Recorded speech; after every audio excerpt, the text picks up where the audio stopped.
Hey, post-editing Sam here for Anime Summit Podcast. Hope you enjoyed this EX episode where we talk about pre-time skip One Piece.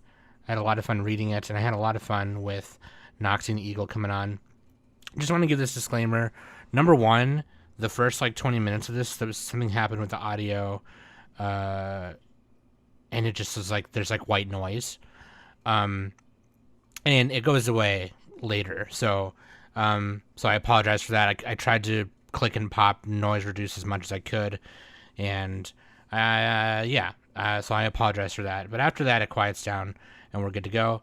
Second disclaimer is that this is literally for people who want to hear my thoughts on One Piece. So people who have read it or seen it up to what we're talking about or the whole thing. This is for those people, and they just want to hear my thoughts on it, because that's literally what this is. So it's full spoilers from chapters, 1 to 600. So just spoiler alerts. There it is. Okay. Love you guys very much. Hope you enjoy this. And again, shout out to Nox and Eagle from Project Manga for joining me. Love you guys. Go give them a shout. Go check out their podcast. It's really awesome. All right, here you go.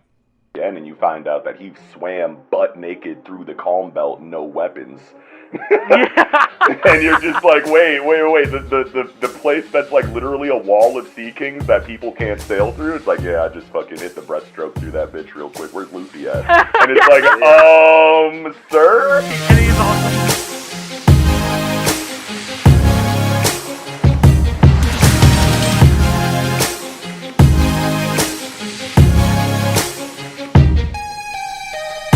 Hey everybody, welcome back to the Anime Summit Podcast. This is your favorite host of the most, Sam the Bomb, and welcome to another EX edition of the podcast. I wanted to talk to you about something super cool I did. Started reading One Piece, and I have to talk to you guys about it, because I'm having so much fun. It's such an amazing story, right? And I used to make fun of this shit for the past 7 fucking years. Well, no more. And I needed some help talking about it. So with me, of course, again, from the Project Manga podcast is Noxie. Yo, what up? Thanks for having me. Yeah, and the first time from Project Manga, one of the OGs next to Noxie, of course, is Eagle. Yo, what up? Thanks for having me, man. Dude, I've never had fucking Eagle on. I've been telling Eagle for the past 15 years. I'm come over here. Let's talk about anime boobies. And he was like, I'm down to clown. And I was just okay, when? And then he said when. And then now Project Manga is doing all kinds of shit. And we just got busy, man. We just got busy. So now I copped the both of them to geek out about One Piece with me, because I fucking read the first 600 chapters pre-time skip, baby. Well, technically, pre-time skip is it up to 596 or something. But 600 sounds better. Yeah. Round up. I'm actually on chapter 820 right now, but let's go. Yeah, but I was just no, let's I was telling when I was trying to get Nox and Eagle, I was yo, let's talk about this. And then Eagle was no, tell Sam that she should read up to this part so we could talk about everything pre-time skip. And I was oh, there's a time skip. That's right. I heard that's right. Okay, so yeah, thank you for Eagle for that idea, because at first I was just oh yeah, let's just do the first 500 chapters or whatever, or first 400 something, whatever. But no, this makes way more sense to talk about it this way. That was a good play. Yeah, that was a good move. Good play. It's a much better segment as the entire pre-time skip chunk than rather, 100 chapters before that cutoff point. It's why not just go the rest of the way? Well, I remember when we did Anitube, there was a whole panel where it was pre-time skip versus post-time skip. And I was just I remembered that when you said that, and I was that was a panel. I forgot about that. Yeah. So I'm oh yeah, that was a thing. I totally forgot about that. So you know how we do it at Anime Summit Podcast. When it's the first time guesting on this podcast, put you on the spot. Okay. So Eagle's first time, he has to pick Waifu of the Week, his Band of the Hour. Who did you pick? Man, my waifu of the week, of the minute, of the day, of the hour, of the year, of my life, really. You already know, it's Mario Leona. Ooh. That's just my girl, man. I ain't even got to explain it. I've already explained it ad nauseum. You know what I'm saying? She's going to hold me down no matter what. Yes. Eagle has loved Mario Leone with a red-hot fighting passion for quite some time now, pretty much since her introduction. Yeah. I actually think when I guested on your podcast and we did the femmes, the badass women, Yes. that was like Eagle's like first like choice. Yeah. Yeah, that was the thumbnail. Mario Leone was on the Oh, that's right, thumbnail that's for right. And who do you got for his bando of the hour? Husbando, man, you already know it's going to be Sanji.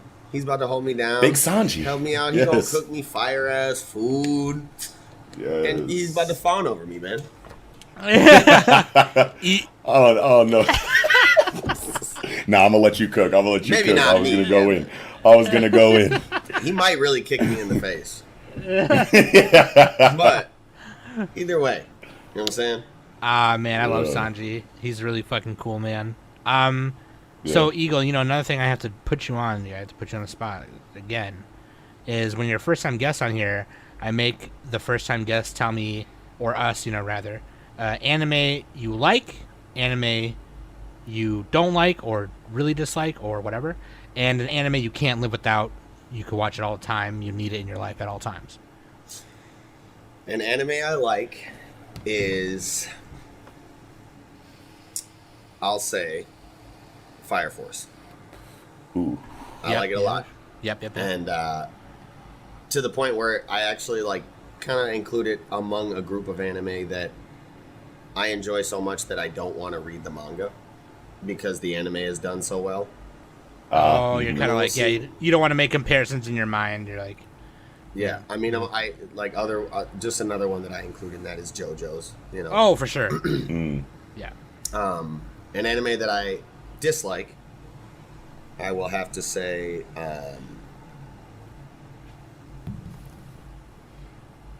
what is the fuck? God of High School.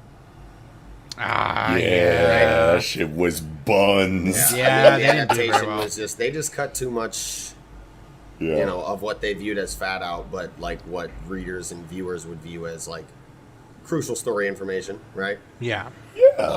Tower of God kind of got a similar treatment, but less so. Still way better than God of High School. Yeah. Tower of God season 1 was pretty good. There were some pretty crazy changes, but it wasn't as egregious as God of High School. Not even close. Yeah, with God of High School, they were like, "This is for the meatheads, bro." Yeah. And an anime that I cannot live without, and that I could watch all the time, and that I could watch, any moment, any number of moments to this day, and still shed a tear. Literally pull up a clip on YouTube right now and cry. One Piece all day. Hell yeah. Hell yeah. One Piece. Which is literally fun. more moments than I can count on two hands that I could literally pull up on YouTube right now and cry watching.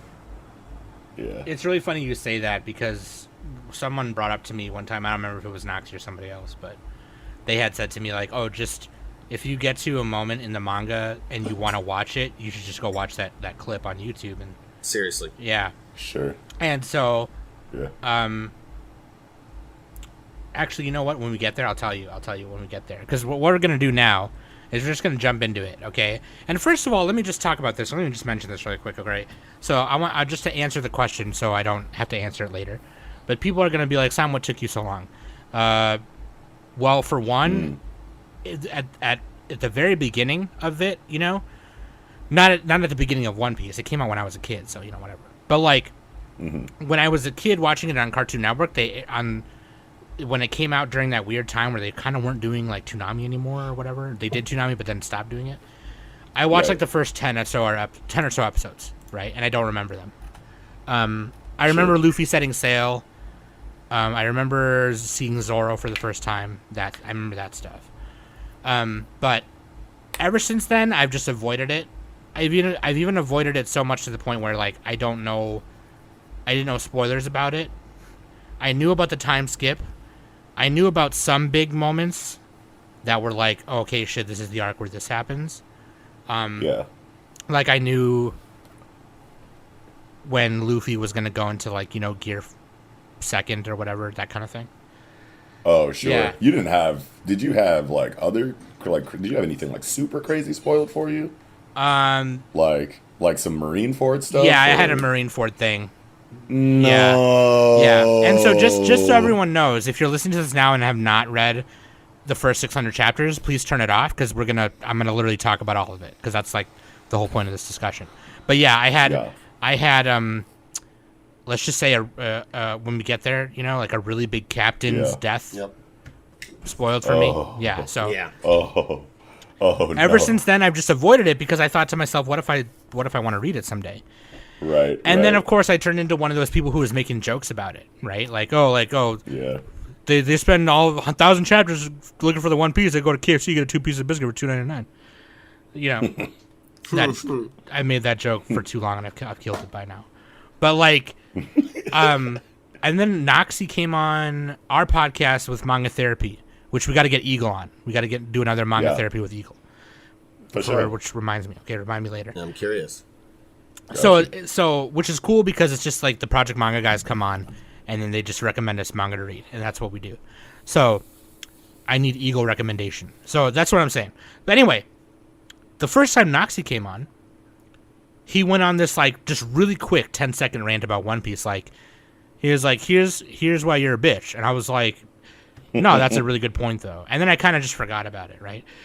So Trisha helped me set up bookshelves on my side of the room, or not my side of the room, but like my side of the bed. I have like bookshelves right next to me, and she helped me set them up and put like my manga there. And I have a bunch of odd and end ones that are just like, oh, I have volume 1 of this random thing, I have volume 10 of this random thing, and I have volume 1 of One Piece, and just the regular volume 1, not like the omnibus one or anything, just the regular.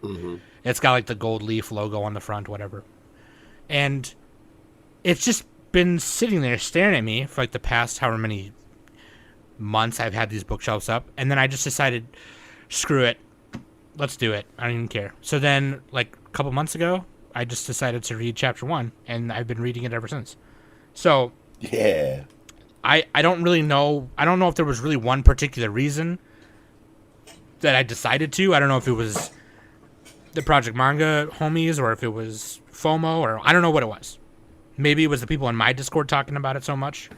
I have no idea. we can take the credit for it. We'll since it seems undecided, we'll take that W. We can hold that. Yeah. You cool with that? You cool with that, Eagle? We can split the W. we can You hold get a that. V. I get a V. All right, cool. Split the W. Yeah, a V for both of us. Yeah, so anyway, it's very apparent that Oda's art is very charming in the beginning of it. It's very, you could tell some parts of it were very inspired by like early Toriyama kind of stuff, which I very much like. I'm very much into that. It really honestly felt like I was reading or watching Dragon Ball again for the first time. Nice. Those are the kind of vibes it gave me. But then past chapter, like, when it got to the part where they get Sanji, it really, Baratie. it really started turning into its own thing.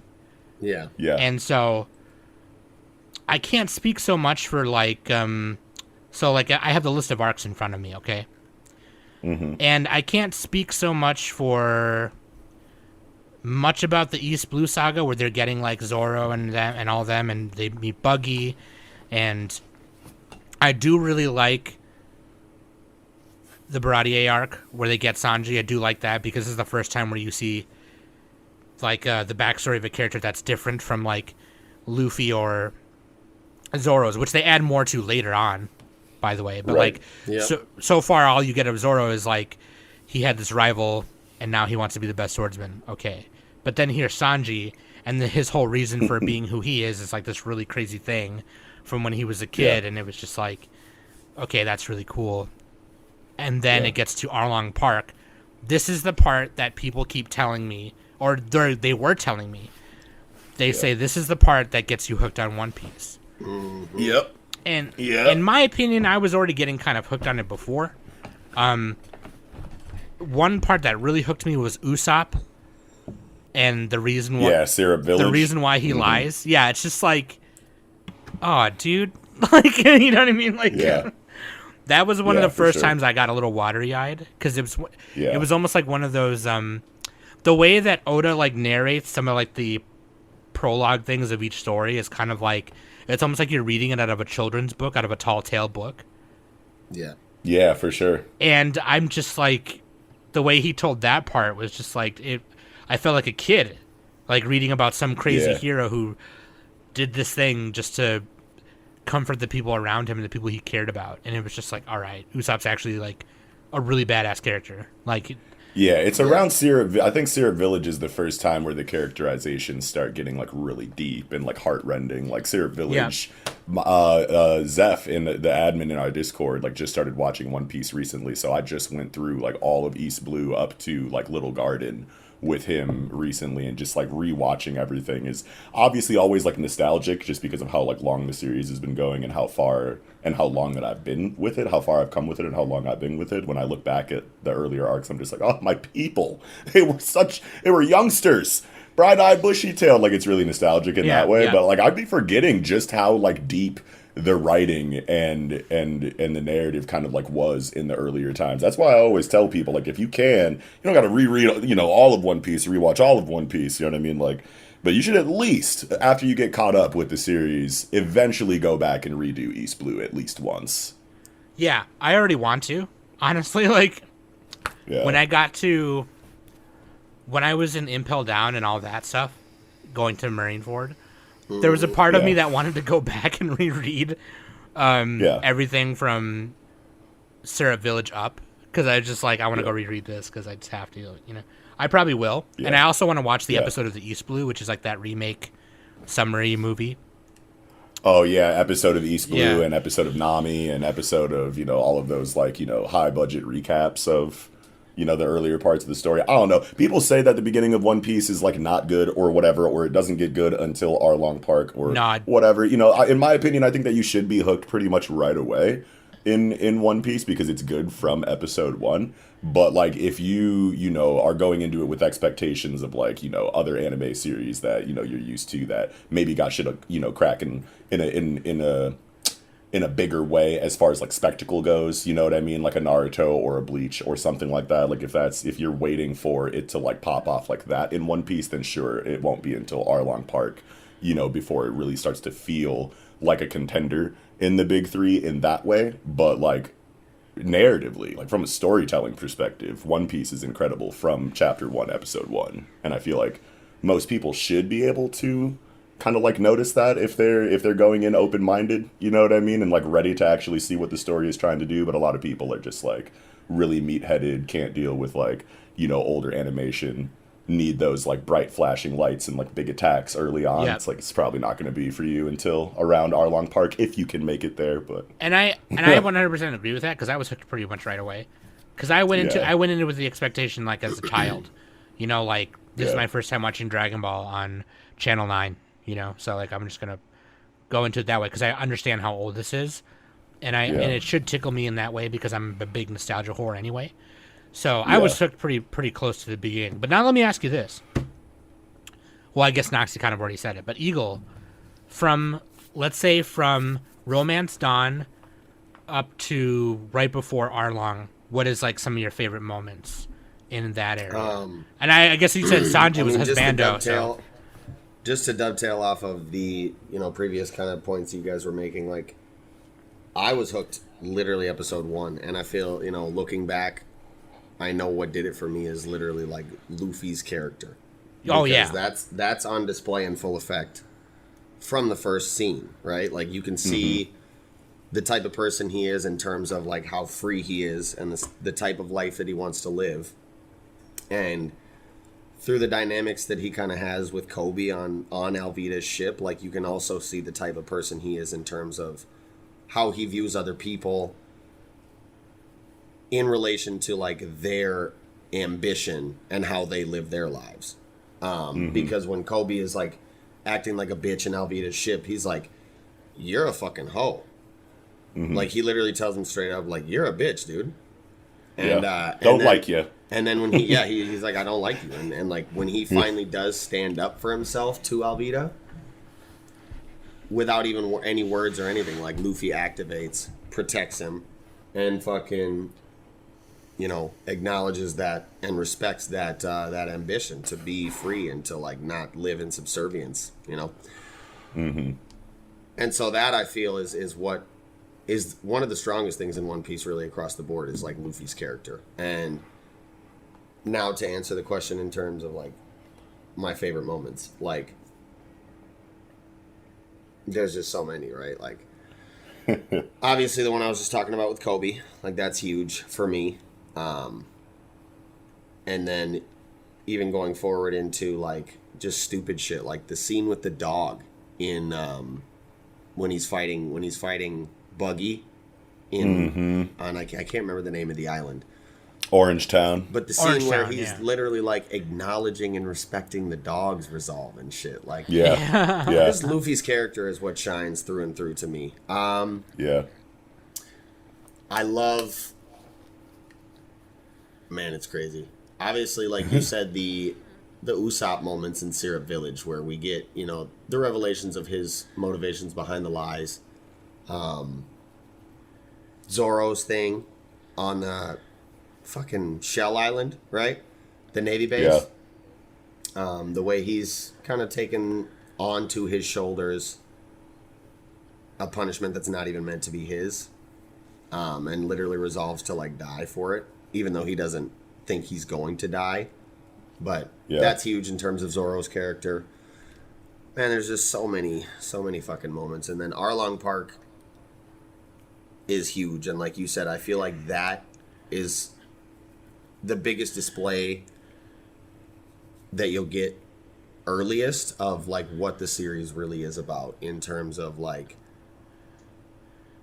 obviously we don't, it becomes much grander, but kind of in a vacuum, I guess you get an idea of the dynamic that you're going to have going forward with the crew. Absolutely. And the extents to which Luffy, Sanji, Zoro, Nami, anybody is willing to go to defend and protect and, keep alive the people that they have come to view as family through experience. Hell yeah. And I'm gonna. That's the next thing, exactly what I wanted to talk about, because like people have asked me like, oh Sam, what's your favorite thing about One Piece so far? And I'm like, my favorite part about One Piece is when Luffy decides to kick someone's ass, because it's always somebody who deserves it, and it's always somebody who like they've had it coming for years and no one gave it to them, and Luffy was the one person who decided, no, I'm gonna give it to him. And then Sanji, Zoro, and Usopp are just like, all right, if he's gonna go, we're gonna go. And like, I'm just gonna post this so like, obviously the listeners can't see it, but I'm gonna post this chapter cover page so you guys can see what I'm talking about. But this is very important because this title page by itself, which is the chapter 82 cover page. Oh yeah. So there's that moment where Nami is like, she finally asks for help, because Luffy is like what Eagle said. Luffy is very like, no, you have to tell me. I have to know that this is what you want. Yes. Because I'm willing to do it, but you have to decide that that's what you need and that's what you want. You have to decide to help yourself. And if helping yourself means asking me for help, then I'll do it. Mm-hmm. And she like asks for help, and then he puts the straw hat on her, which like for the first 80-some chapters, he's like very protective of it, right? And then he puts it on her. Thinks back to it when she tells him like she touched the hat or something, and he literally snapped on her like, "Don't fucking touch my treasure." Yeah. Yeah. Yep. Yeah. And then she like remembers it, and she's crying, and it's just like, and then Zoro and Usopp and Sanji don't even question it. They're just like, he just like says their names, and they're just like, okay. I'm pretty sure he was just like, he's like, yo, Zoro, Sanji, Usopp, Ikuzo. He's just like, let's go. And they're just like, ugh! Yeah. And obviously that super iconic,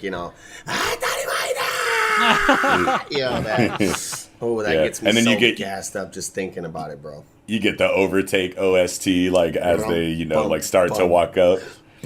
Bing, boom, bing, boom. Dude, the overtaking is like the greatest. Oh my god, dude. And, it's like so hype, like just like goosebumps right away. Yeah. A slept on moment, bro. Like, oh my gosh, dude. When Luffy kicks the map table out of the room When he breaks the room, dude. Oh when my he fucking breaks God. the room apart, bro. Oh my fucking God, dude. Like, and everybody's like, holy shit, it's a vicious battle going on up there. Ah! And in reality, Luffy's just literally breaking the fucking room apart. And the only one who truly knows what's going on is Nami as she sees the desk falling. Like, she sees and knows Luffy is destroying this room because he knows, like, that it's the only thing keeping me here.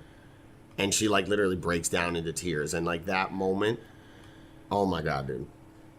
Yeah. He's So like, fucking fire. And then in tandem with the moment where, like, at the climax of that, when the castle falls and he breaks up out of the rubble, and the first thing he, you know, shouts as he comes up is, Nami, you're my friend. You know? oh, God damn it. Yes. Oh, my fucking God, dude. Like, wow. God Peak, fucking peak. damn it, dude. So good. Like, it just, like, And she just says yes. yeah, dude. So badass. He just is like, God fucking damn it, dude. That was, Yep. I got super watery-eyed twice, right? Because when she asks for help, and then when he starts destroying the room, these are all maps that he could use, by the way, Right. but he doesn't care.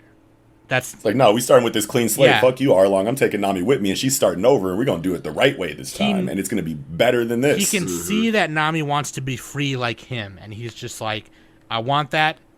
Plus, I need a navigator, so I'm just gonna. Plus, I'm gonna bust this up. And we don't want nothing on this ship that's gonna remind her of her time with Yoass. Yeah. Yeah. So we getting these maps out of here. We starting the map thing over on the right ship this time. Go fuck yourself. We're out this bitch. Yep. It's just like, and it's just is amazing. You know, Arlong wanted the easy way out. He wanted somebody to do everything for him, so he could just traverse the world without any trouble, without any problems. And that's not how the world works, buddy. Yeah. That is just Yeah. no. And then fucking Sanji and Zoro holding it down while Luffy's fucking underwater, you know, which I Yeah. kind of like, by the way, right? Because Luffy's this really. He's made to be this really powerful character right in the beginning as well. And, well, at least from where they are. And then they kind of do a thing where he gets fucked up. And it follows the rules of the universe, which is one of the rules of the universe is if you are a devil fruit user or you've eaten the devil fruit, you can't be in water or you can't be submerged in water. So it's like you get fucked up and whatever. So he was underwater for a while. And that sucks.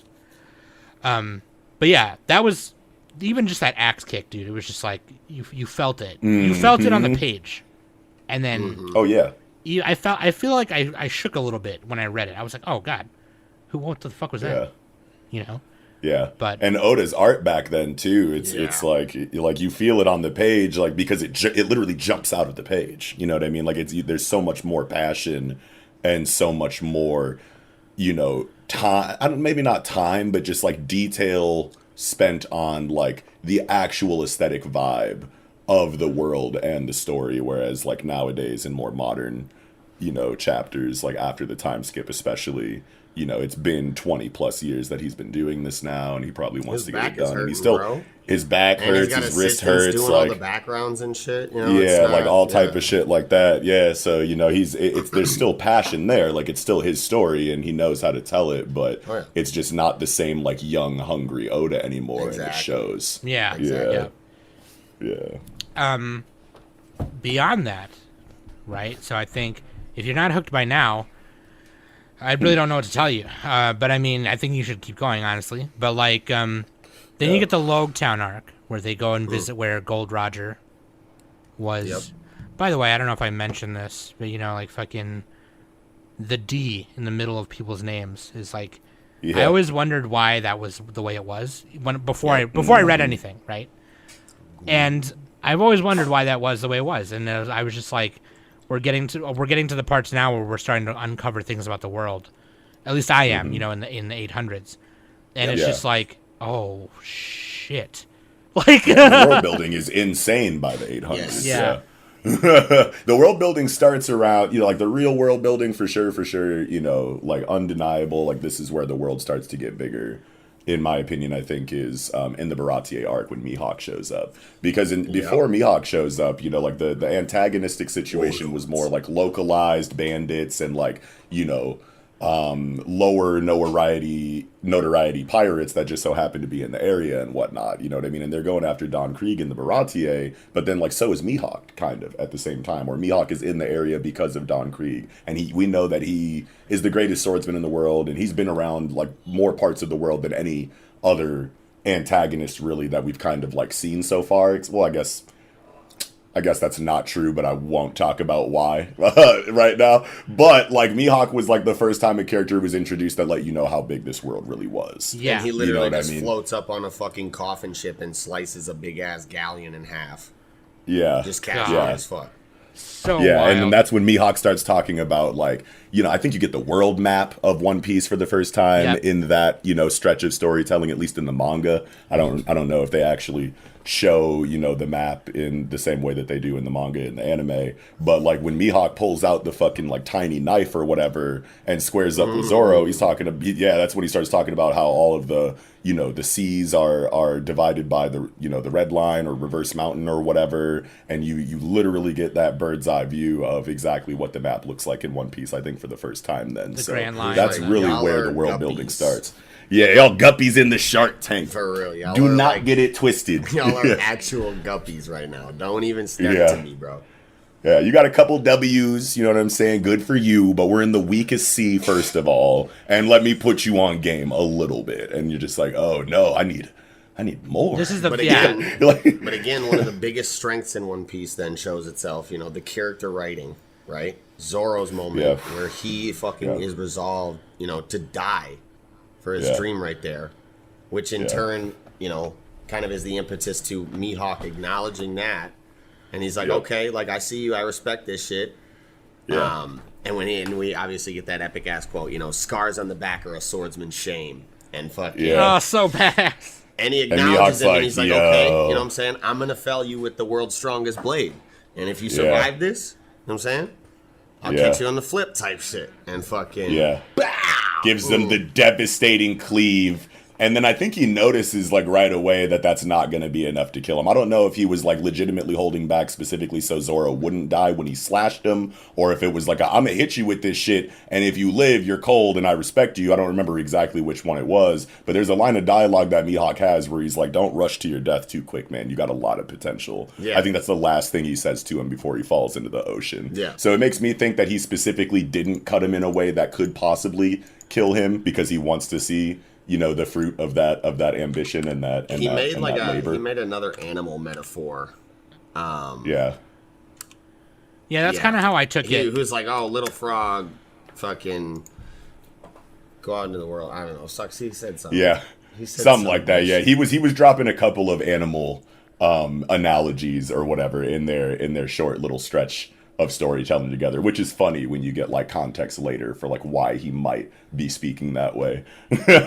You know, but yeah, dude, like that was awesome. And I guess like I don't know if it's like on me to answer this question or whatever, but like I've been like thinking about it ever since you asked Eagle as far as like what like our favorite moments were from like Romance Dawn to Arlong Park. Well, before I answer that question, I just want to like I guess preface I want to preface it with, and so as far as early One Piece and people saying that early One Piece like isn't good or whatever, I guess I kind of get it, considering like the concept is a lot more like niche. I want to say, like, if we're directly comparing it to like the other two inside of the big three, so like Naruto and Bleach, like conceptually Naruto's like hook is like easy mode. Like everybody has wanted to be a ninja at some point in their life. We all had ninja costumes for Halloween at one point, you know what I mean, before Naruto. So that's just like easy mode. We're all going to be on that right away because it's ninjas. And then over on the Bleach side of things, you have Shinigami, and Big Sword main character is also easy mode. You know what I mean? And it's like, you know, revolving around the concept of life and death, which everyone thinks about and cares about. So like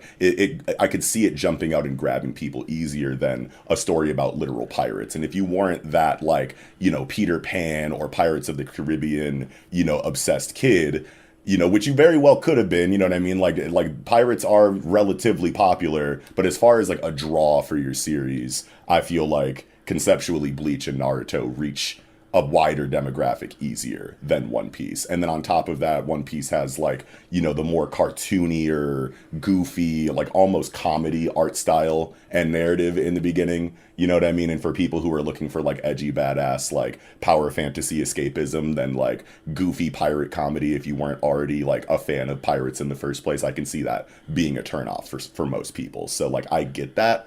But the best thing about One Piece is that the longer the story goes, the more context you get for the beginning of the series, and it makes that storytelling feel a lot more stronger, you know, the farther you get, because they're constantly referencing back to the earlier parts of One Piece to give you more of an appreciation for the seeds that Oda laid in the very beginning. So just going back again to me saying, if you've caught up in One Piece, go back and fuck with East Blue Saga at least one more time, especially if you were the kind of person that thought that the early parts of the series were weaker. But yeah, I just wanted to throw that out there. But my favorite parts in the East Blue Saga, from Romance Dawn to Arlong Park, is probably the Baratie arc, because I just rewatched it, and Sanji's backstory with Zeph was incredible. The relationship with Geen and Don Krieg was extremely well represented in the early stages, especially when we've seen all of these pirate crews later on in the story and how they operate and what it means to be loyal, what it means to be a leader, how certain shittier pirates as leaders treat their subordinates on their ship versus how Luffy and other, you know, captains like Shanks and Law, you know what I mean? We get a really diverse look at just how good or shitty, you know, pirates can be in the world.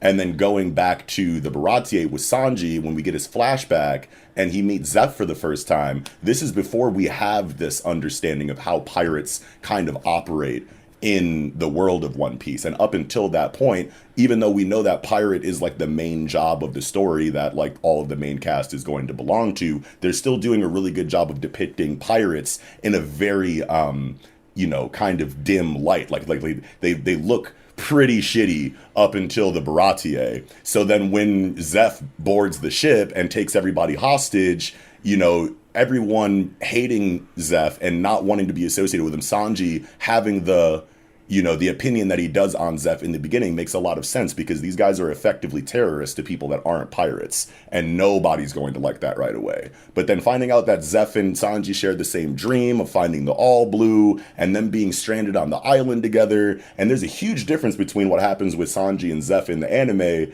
versus what happens with Sanji and Zeph in the manga. And I actually just recently had a side-by-side for it, because in the anime, Sanji gets washed off the fucking deck and goes into the water, and then Zeph still jumps up, kicks the mast in half, and then jumps in after him. But in the anime, Zeph loses his leg underwater while trying to save Sanji after he fell off the side of the ship when the wave hit it during the storm. Yep. So like his leg gets like wrapped up in a fucking anchor chain, and then like he can't get it out, so he fucking rips his leg out like while he's underwater holding his breath and shit, and then he saves Sanji, brings him to the fucking island, and then they have their like, here's your food, here's my food kind of situation. But in the manga, he just jumps in after him with the mast, and then it time skips to when they wash up on the island together. And Zeph still has both of his legs. But then when he gives, you know, Sanji his food and then goes back to his corner, he actually didn't give himself any food. He keeps all of the treasure and gives everything to eat to Sanji to keep him alive for as long as possible. And then he grabs a rock and bashes his fucking leg in half and then eats his own leg. And that's like the twist reveal at the end of the Castaway scene. Yep. You know what I mean? You know, and so it like, not only is that just like way better in the manga than it is in the anime, and I understand why they would want to censor that depending on, you know, time slots for when the anime was airing, how many, you know, like who's going to see it, children just now getting out of school. Well, we probably shouldn't show him cutting off his leg and eating it. But we can, you know, kind of, you know, tell the same story in this like lightly censored way. So I understand and I respect that. But like if you are an anime only for like One Piece or something like that, definitely go back into the manga and reread, you know, at least the Baratie arc, if not all of East Blue. Well, here's what's great about the Baratie arc as well, is that every character has a moment there. No, maybe not Usopp so much, but Zoro definitely has a really big moment that plays into right before the time skip later. Yeah. Because, like, you know, Mihawk fucking cuts him with the big sword and then goes, "Don't rush to die." I'm reading it right now because I have all the pages, I have all the chapters open. But, Yep. And then they're worried about him, and Luffy's too worried about Zoro to, like, continue fighting. But then Zoro raises his sword and goes, "Hey, can you hear me?" And Luffy's like, "Oh, thank God, Jesus Christ! Like I thought you were dead." And then he was like, "I'm not gonna die here. I know if I do, it'll only embarrass you because I won't be the greatest swordsman. But I'm still alive, and I'm never gonna lose again." And he goes, "Is that okay with you, Captain?" And then he goes, "Yep." Or no, he goes, "Is that okay with you, Pirate King?" Yeah. And then he goes, "Nope, we're good. We're Gucci." And it's just like, God damn it, dude! Like that moment right there. That's a huge Zoro moment. Yeah, and Cold. and heat, man. The voice cold. acting there too in the anime was so fire. Like, that's another moment I would recommend watching if you haven't yet. You know, because it's one of those moments where they kind of put that echoey, like resounding effect on the end of that, and he really kind of drags that out at the end. Kaizoku! And the emotion because he's crying, like Yeah. Which is probably like, I think that's like one of the few Golden moments you Zoro see him moment. cry. yeah, But for real. Beyond that, we have Logtown, which is kind of an intermediary before. The translation I read, it was Alabasta, but I think it's Arabasta, right? Same shit. Yeah. Arabasta. Arabasta. L and R is like interchangeable Yeah, in exactly. like Japanese. Yeah. But so this is where they enter the Grand Line. And so for, I don't really need to explain what the Grand Line is because I think most people who are listening to this right now are One Piece fans, right? So, but I mean, Right. It's a fucking, what's crazy about the Grand Line and the design of the world is the Grand Line is its own sea, even though it's just one long thing that goes around the whole, it's like a long and skinny sea that goes around the whole, it's like an equator. Yeah. But they, you have to get into it in a certain way. That was cool, the way they designed that, the reverse mountain. And then fucking, I'm getting a little watery-eyed talking about it, but fucking Laboon. Laboon. God damn it, dude. And then this is where you see two Baroque works assassins or spies. Yeah. And then it starts kind of unraveling stuff. You see some other islands. They talk about the log pose, and they explain the log pose and how that works. And it turns out that the two Baroque works people we met were undercover from the kingdom of Alabasta, and their fucking kingdom is in ruin because of crocodile, dude. And then before that, though, we get a really cool fucking thing called Little Garden. Yeah. And they had to fight some more Baroque Works people here, which are really strong, too. You have the fucking one guy with the wax fruit. And Mr. 3. Yeah, Mr. 3.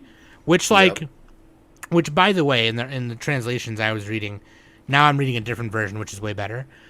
But they called it the wax fruit. But, like, there's a rule that they're written, the way Oda writes it, is, like, it has to be 2 words and 2 syllables.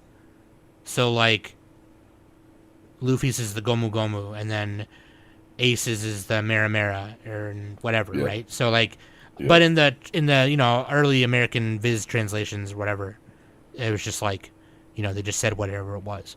But anyway, Little Garden has this little story inside of it, in which these 2 giants from the island, the Elbaf giants, which are literally, that's what they are. They're just giants. Yeah. And these giants, the way Oda writes them, you have to understand, though, like, at this point of the manga, the story, the anime, whatever, Oda has drawn inspiration from literally multiple cultures and multiple fairy tales from those cultures. So this is the first time, because we're in the Grand Line now, this is the first time where you really see a taste of that. These giants are clearly Norse, right? Yep. And a lot of Norse mythology has where their gods are giants, they're titans, right? Yep. And so that's kind of where he draws it from. We've already seen at this point some Asian influence, obviously. Like Zoro is very much follows a Bushido like code and things like that. But this is the first time we're really getting a big taste of it. And you get this story of these 2 giants fighting it out for hundreds of years. Like, why are you doing this? Because it's for honor and glory, and whatever. And the Baroque Works members try and tamper with that to get the fucking Straw Hat Pirates to be dicks and whatever, and then the giants, we'll use the giants to kill the Straw Hat Pirates. It'll be fine. And then at the end of when they're leaving Little Garden, when they get past all that shit, right? Yeah. They're leaving Little Garden. So, so something that Oda does in every little arc is he does a little narration, a little story tale narration, like I mentioned earlier with Syrup Village. He does a little narration of like, oh, this is what happened, right? This is, and two unlikely friends and blah, blah, blah. And they fought for hundreds of years until it sounds like if you're reading a fucking like folklore, and that's what's like really cool about just the story of One Piece, especially. But I feel like you feel it a lot more in the earlier times where it's like establishing things and setting up the overarching story and whatnot. You have all of these very tight, very thought-provoking, very deep, like narrative stretches that feel like he's trying to, like you can just feel the scale, you can feel the scope. It feels so big and so imaginative but so like perfect too. Yeah. Like at the same time, it's like like Lord of the Rings, J.R. Tolkien, wanted to do that series because he wanted, folklore and mythology for his particular part of the UK, because there wasn't really any like, Norse or Egyptian or Greek style, mythos or folklore for like wherever, like Britain, like that area of the UK that he was in. So he was like, I'll do that. I'll make one for us. You know what I mean? And so he did Lord of the Rings, and One Piece kind of feels like that same kind of scale coming from Eiichiro Oda, and wants to do like a modern, like fictional, myth and folklore based like storytelling to leave like that kind of Tolkien-esque imprint, in the world of fiction for like almost similar reasons. It feels like, you know what I mean? And he does that narration again post time skip at the end of Dressrosa, but it's not as much as this, where this is more so fantastical and fairy-like, where the narration at the end of Dressrosa is kind of more like a moral. But anyway, I'm getting ahead of myself. But so that part, like, put a pin in that, right?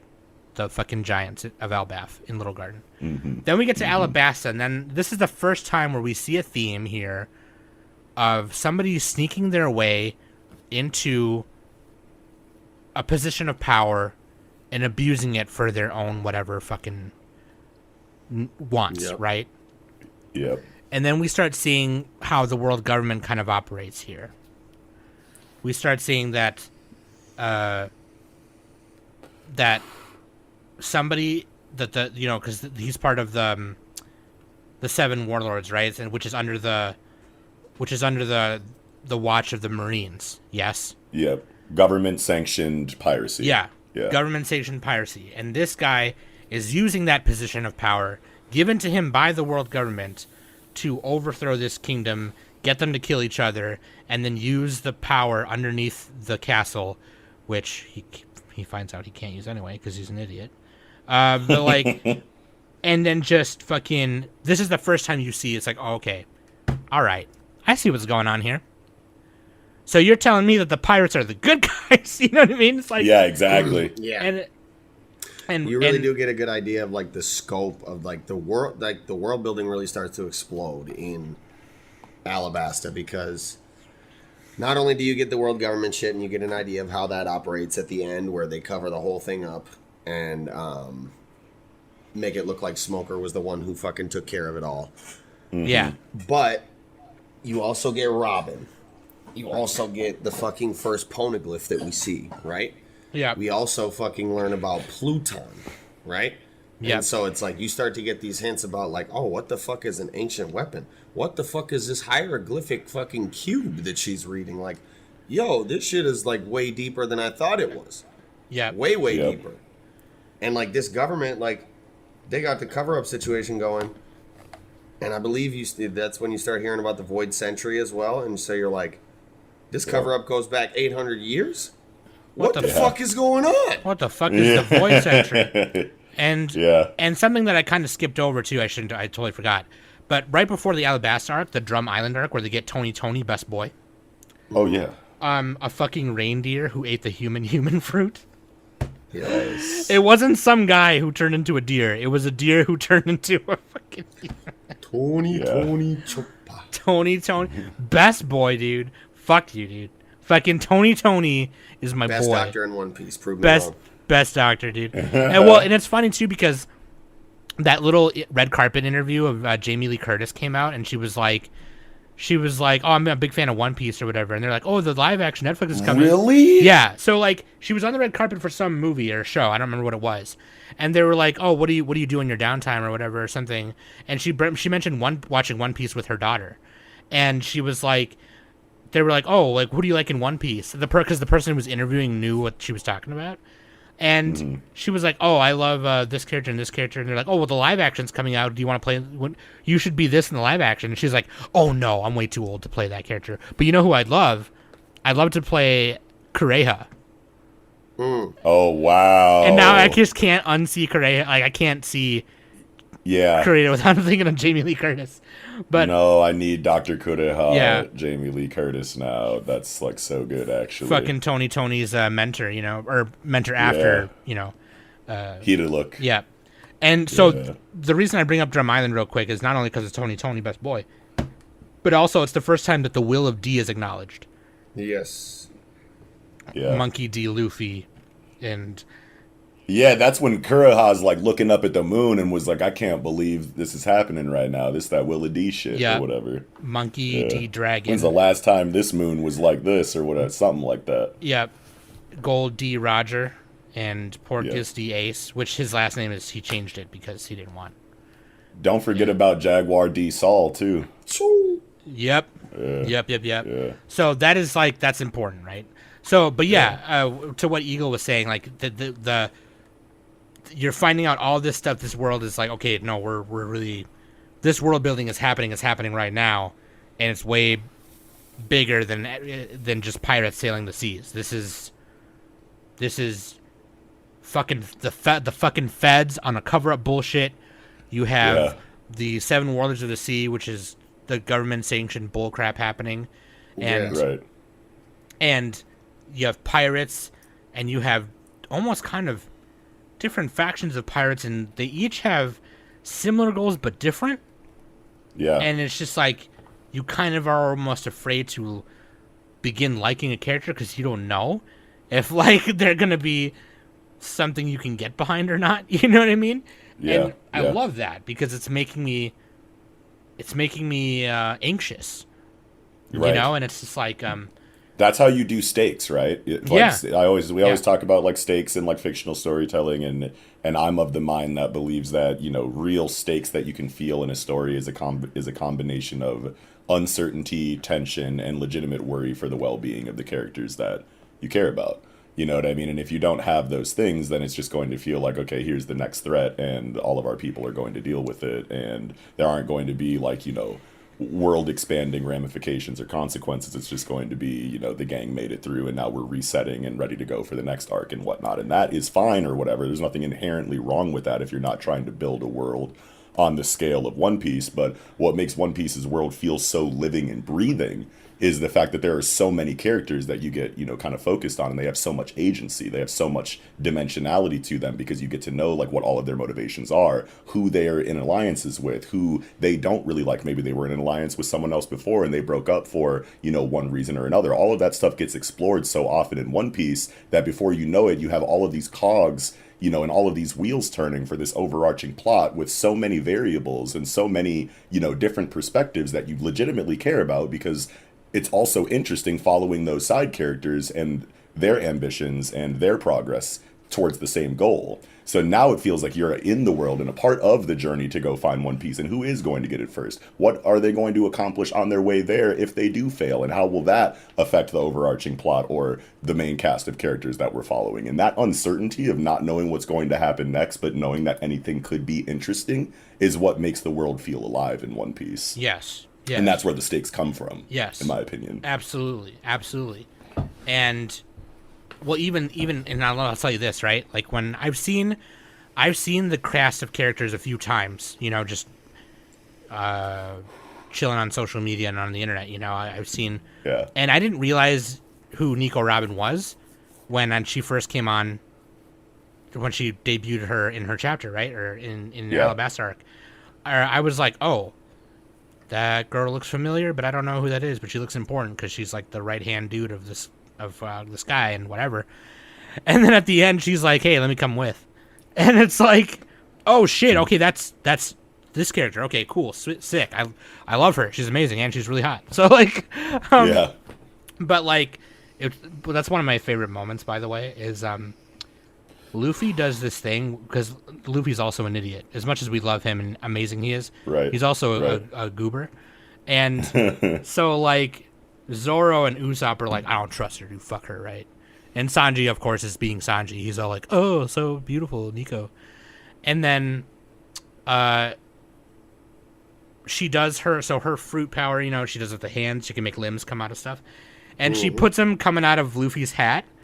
And then Luffy goes, look, I'm Chopper. And then he, like, right away, Usopp starts laughing. And Zoro goes, God, never mind. Like, it's just like, yeah. And he's like, Sanji impression. Hey, who ate all the meat? Oh, man. All the impressions are so good between Luffy and Usopp. When they're, like, in jail, like, at rain dinners or whatever, the casino that Crocodile runs or whatever, they're literally in jail, like, bored, passing the time, doing impressions of Crocodile and other crew members. Hey, who ate all the meat? Back and forth. Yeah. Look. So good. Zoro impression. Huh? Morning already? Huh? Yeah. And then the Sanji impression is just, like, bangs over the eye with, like, 2 fingers up, pantomiming, like, smoking a cigarette. And it's like, oh, man. Usopp's just so cracking good. up, dude. It's fucking funny, dude. Yeah. I love it. And no, because Usopp's got the full body cast on or whatever, and he, like, grabs, like, a golden hook. I don't even remember where he got it. I think it's just his finger poking out of the... I think he just hooked his finger poking out of the arm cast, but he's like, I'm Crocodile. Yeah.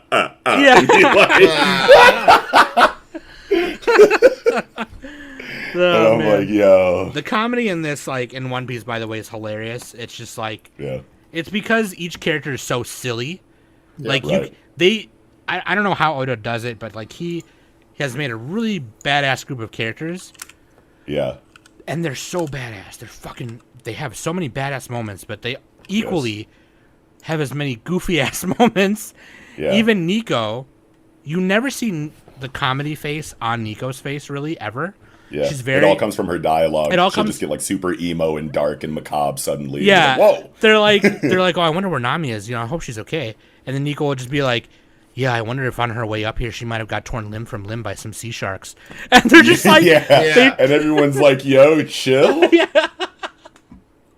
Yeah, and, like, that's, like, always, like, a good balance when you have, like, when you perfectly capture that, like, badass side of these characters, and then you kind of, like, oppose that with, their really silly, like, personal moments. Mm-hmm. It makes them feel, I don't know, that much more alive, right? Because nobody is just, like, one note, like, one-dimensional in personality and action. No. You know what I mean? Like, just because you're a serious, character... Yeah. At face value doesn't mean that you always have to be serious, because no one is like that. Yeah. You know what I mean? So when you have that, both sides of the spectrum represented so well, it makes it feel a lot better. Plus, like, it's genuinely funny comedy. Like, Oda is not just, like, trying to think of funny things to put in his comic because it's been a while since there was a comedy scene. Like, the dude is just probably, like, legitimately funny as hell in real life.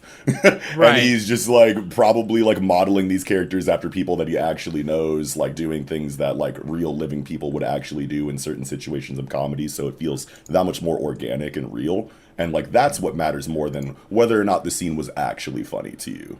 Like, is it organic? Yeah. Does it feel injected or ham-fisted for the sake of we need some comedy here? Or is it, like, actually organically, a rising comedy, like, for the moment? And, like, that's usually what it is in One Piece. Yep. Yeah. And so I do want to skip a little bit here. There's the Jaya arc and the Skypia arc. Yeah. And I love those arcs. I think they're really sweet, especially because Mont Blanc Nolan is a kind of an important name here because he discovered that there was an island in the sky. Yeah. That's the storytelling that, like, really goes back to that point I was making before about how Oda feels like he's trying to, like, create a modern, folktale mythos for, his current area of, like, fiction that he operates inside of, you know what I mean? Like, that's, like, you look back at things like that and that's his imprint on, like, that subject for, you know, his story of One Piece. You know what I mean? Like, it's that kind of storytelling that makes it feel like it's like actual like Norse, you know, or Greek or like Egyptian, you know, myth storytelling. You know what I mean? Like with the Dorian Broggie stuff, the Mont Blanc Norland stuff, it's like this could be like taken out of a page of like, it sounds like a Zeus adventure, you know what I mean, or an Apollo adventure, you know what I mean, or something like that, or Odysseus or the Odyssey or something. Yeah, the Iliad and the Odyssey, like type shit. Yeah, exactly. It's just like perfectly narratively sound from start to finish. It's a whole story with a theme and a message and like everything, and like it's really thought provoking and deep, and you walk away like actually questioning things about your real life when you consume the story, and like that's what folklore and like myth is supposed to do. Yep. And I do want to mention one thing. I don't want to just glaze over this fact because I think it's very important. But when they finally discover the secret behind Skypia and how it was like indigenous people's land that from when it was down below, and just because it got knocked up there and the Skypia people just kind of took it over, and it was just kind of like, oh, okay, so Oda's like, first you were talking shit about the feds, now we're talking shit about colonizers. You know, like let's fucking go, you know. But like, let me just ask you all this, and we can start with Eagle.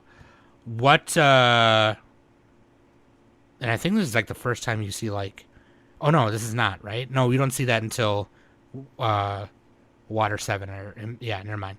But yeah. So what was your favorite part about, let's say, from I was gonna say Skypia, I guess, the Sky Island. What was your favorite part about Jaya to Sky Island? Because I think my favorite part of it is the fact that Luffy fought somebody who was technically a god and kicked his ass.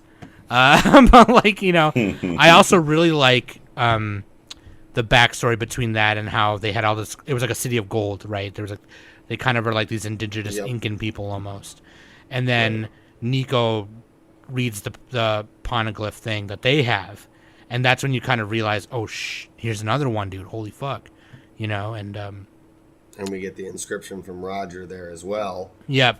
Which was insane. You know, obviously, Luffy beating NL was huge. I think probably one of the strongest parts of the Skypia arc to me, Jaya Skypia, is the like Norland and Kagura flashback. You know. Oh God. Just the exposition into the past of the island and the dynamic between those two. And just the sad tale of Norland, man. And, yeah, and also this is, again, where, like, the world building explodes in One Piece. Like, the island in the sky, the knock-up stream, like, the fucking Skypians. This is the first... No, we saw Smoker before this. I was going to say this is the first, like, Logia fruit that we see, but it's obviously the most formidable to this point. Yeah.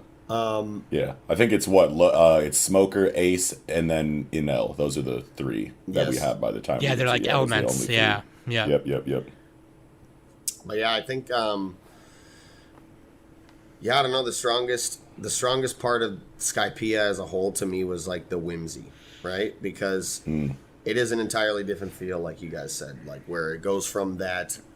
Okay, there's a story about pirates, and they're sailing around, and there's some corruption going on. And then it really goes to this, like, holy fuck, we're flying up into the sky for real on a fucking stream that comes out of the ocean. For what reason? Who fucking knows? And we're really getting to explore, like, these islands in the clouds, and it really made the world three-dimensional in a way. Where you really started believing, like, when they're talking about, I believe there was, you know, rumors and hints about Fishman Island to that point, and you're like, okay, man, damn, we're about to go under the sea. Like, we could maybe potentially go into space. Like, it just opens it up in your mind in a limitless way when you go up into the sky for real. Yep. Yeah. And around that knock-up stream, you see those titans, or what they think are titans. Mm-hmm. And it turns out that it's just, like, people from above, but having their shadows casted.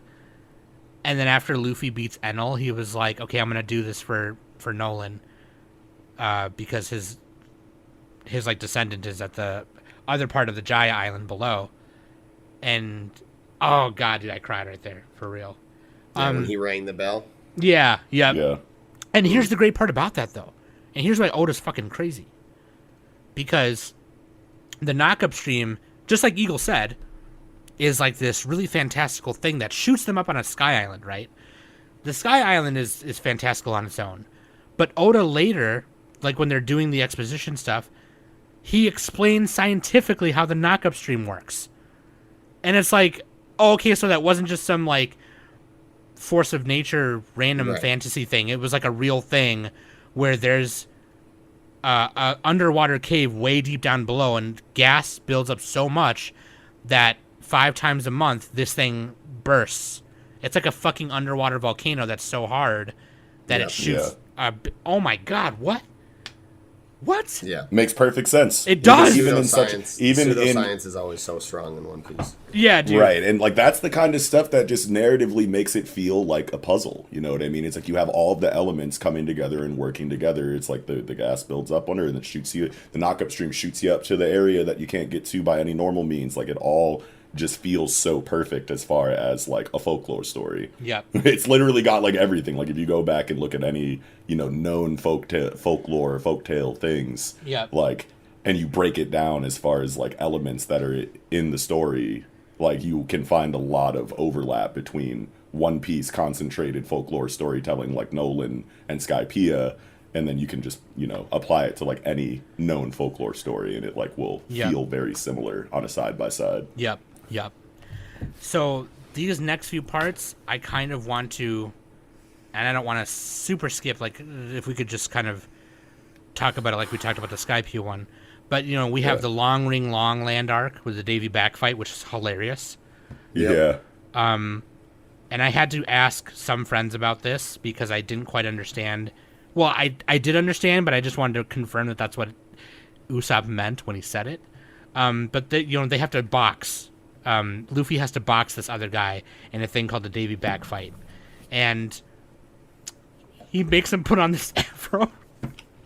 Afro Luffy. Yeah, he's like, Usopp. The translation I read, Usopp was like, "Dude, it's the power of blacks. It's the power of black people." And I'm like, no, he does not mean that for real. I was like, he doesn't mean that for real. And then I had to ask another friend, who is a black friend, by the way. That sounds really bad the way I say it. But he's a... No, I got black friends. I got a black friend. But he's a big One Piece fan, and he was like, no, that's what he meant. I was like, oh my god. I'm like... Yeah, and it's not like the first time that like a Japanese writer has like said that like being black is a superpower. Like you look at like One Punch Man with that like super big, swole, bald black dude. Right.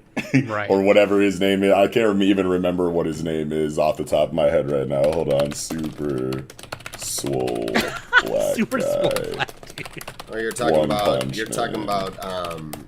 talking about Super Alloy Dark Shine. Yeah, Super Alloy Dark Shine. Like the dude was like a regular Japanese guy, and then became Super Alloy Dark Shine. And I remember the memes on Twitter. It was like, so wait a minute, his superpower is just being black?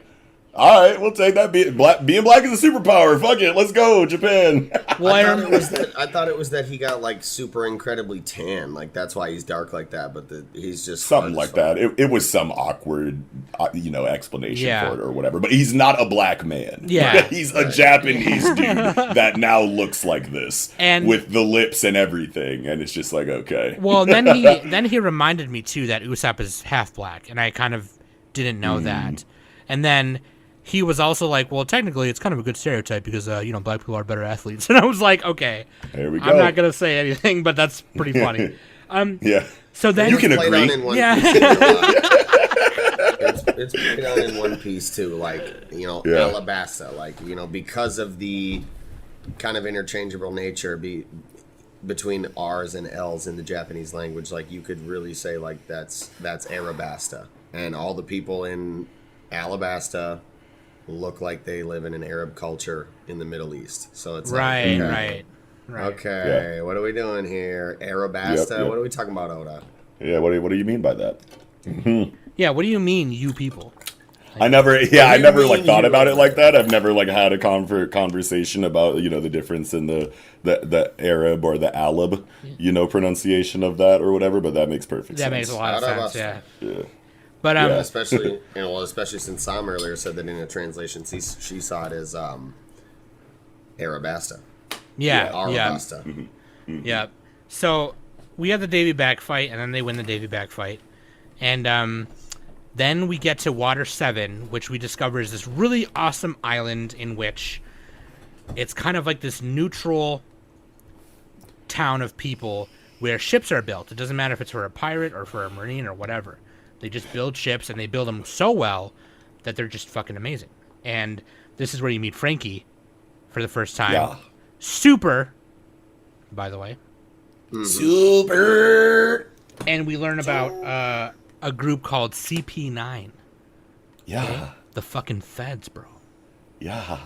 And The government-sanctioned tuxedo-wearing assassination group of martial artists. yeah, they don't exist, right? And we get that moment where they take a look at the Mary, okay? And that is the name of the ship, by the way.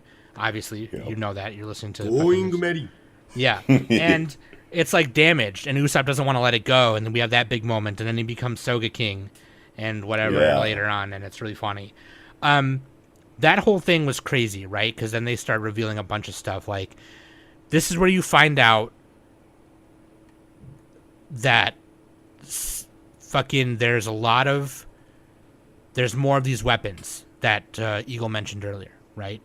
Yep. There's more of these ancient weapons, and one of them was built by the people at Water 7 and the main guy, the Gallilas Shipbuilding Company. Tom's friends or friends of, I forgot the name of that. The one where Frankie's Layla, isn't it? There's the Layla group with Paulie and the motherfucker that looked like Freddie Mercury. That's the main one, but the one that Frankie and the other guy were mentoring under. Oh yeah, Tom-san, Yeah. Do it with a don. Yeah. And so then Frankie kind of starts off as this bad guy at first. You don't really know. And then it turns out that you find out what CP9 is there for, and then to do all this stuff, and they're like, you know what, we got to stop this. We can't do this. And so they capture Nico Robin, because Nico Robin is one of the only people left around the world who can read the poneglyphs. Yep. And they want to take the power of these ancient weapons and use it for their own fucking whatever the fucks. Yeah. And it's okay, yeah, the feds would fucking do that. Fucking bastards, dude. For sure. And then they reveal to you that they have this thing called the Buster Call. And I'm like, okay, now Oda's being for real. This is the way he is heavily criticizing the government here, and was just amazing. Okay, and the Buster Call, this thing that can nuke a whole island. Yeah. No, I'm just gonna say it right now. I don't fucking care. I'm gonna get political. I don't give a fuck. No. Fuck it. No entity, city, culture, town, country, or whatever government should have that power. Agreed. If a government has that power and they use that power to manipulate you, that government should fall and it should not stand. Yeah. 100%. Yeah. And they are Plus, it's you just look like children. it's okay, nukes come out, and then one country's they have nukes, we need nukes. So then they get their own nukes. And then each country kind of starts doing that. And then now all of a sudden the ones with nukes are well, we got to be the one with the most nukes now. And then before you know it, all of a sudden you have way more nukes than you'll ever fucking need. And each country has 1,000 or something. But even if they shot off 1%, it would still be enough to completely destroy the planet. Yeah. And so now it's you're just fucking powerful child billionaires with their finger hovering over a button for the sake of dick measuring pride against other countries. And it's dude, this is overkill. This is OP. You don't need all of this now we're just like all kind of like sitting here like with our fingers crossed, like biting our nails, like hoping one side doesn't get pissed off enough to press that button, and it's just scary for everybody. Yeah. And pointless. Yeah. Well, and because once one side presses the button, then everybody's going to launch their shit, and then the world's over. that's it. Yeah. That's For what? It. For what? Yeah. I punch Eagle. I tell Eagle that it was Noxie. He punches Noxie. And then he tells, Sam told me that you fucking did it. And then Noxie punches me. It's then what? You know what I mean? So like exactly. That country, that culture, that government should not stand. It should be questioned, challenged, and overthrown. You cannot have that. And that is exactly what Oda is saying right here. When they take Nico Robin to Enos Lobby, which is the place where you will get thrown into the doors of judgment. And they're going to take her away and execute her, basically. And, of course, Luffy's like, no. Because, like, it doesn't matter what she did to Luffy. Luffy, half the time, doesn't care what you did. He only cares what you're doing. And what Nico was doing at the time was being his comrade, was being his crew member, was helping them beat Enel, helping him beat in the Davy Back fight, in Jaya, and whatever, and helping him beat Crocodile, kind of, in a way. But, like, that's all that fucking... Oh, and I forgot to mention Bon Clay, the best fucking character, Bon Clay. Anyway, we'll talk about that in a little bit, because Jim Carrey. Fucking, Jim Carrey inspired design. That's fucking dope. I love it. Fucking. You ain't seen the side by side of all of the celebrities that are based, that characters are based on in One Piece. I have not. No. Let me send that over. Yeah, dude. Every time I see Bon Clay, I was always like, "Hey, Bon Clay," and I did a little. Yes. But freaking that whole part from Water 7 to Enos Lobby was just like, okay, this is fucked up, and it has to be put down, right? And this is another moment where people tell you, man, this fucking moment right here.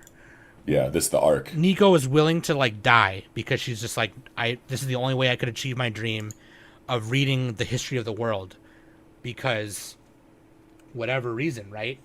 And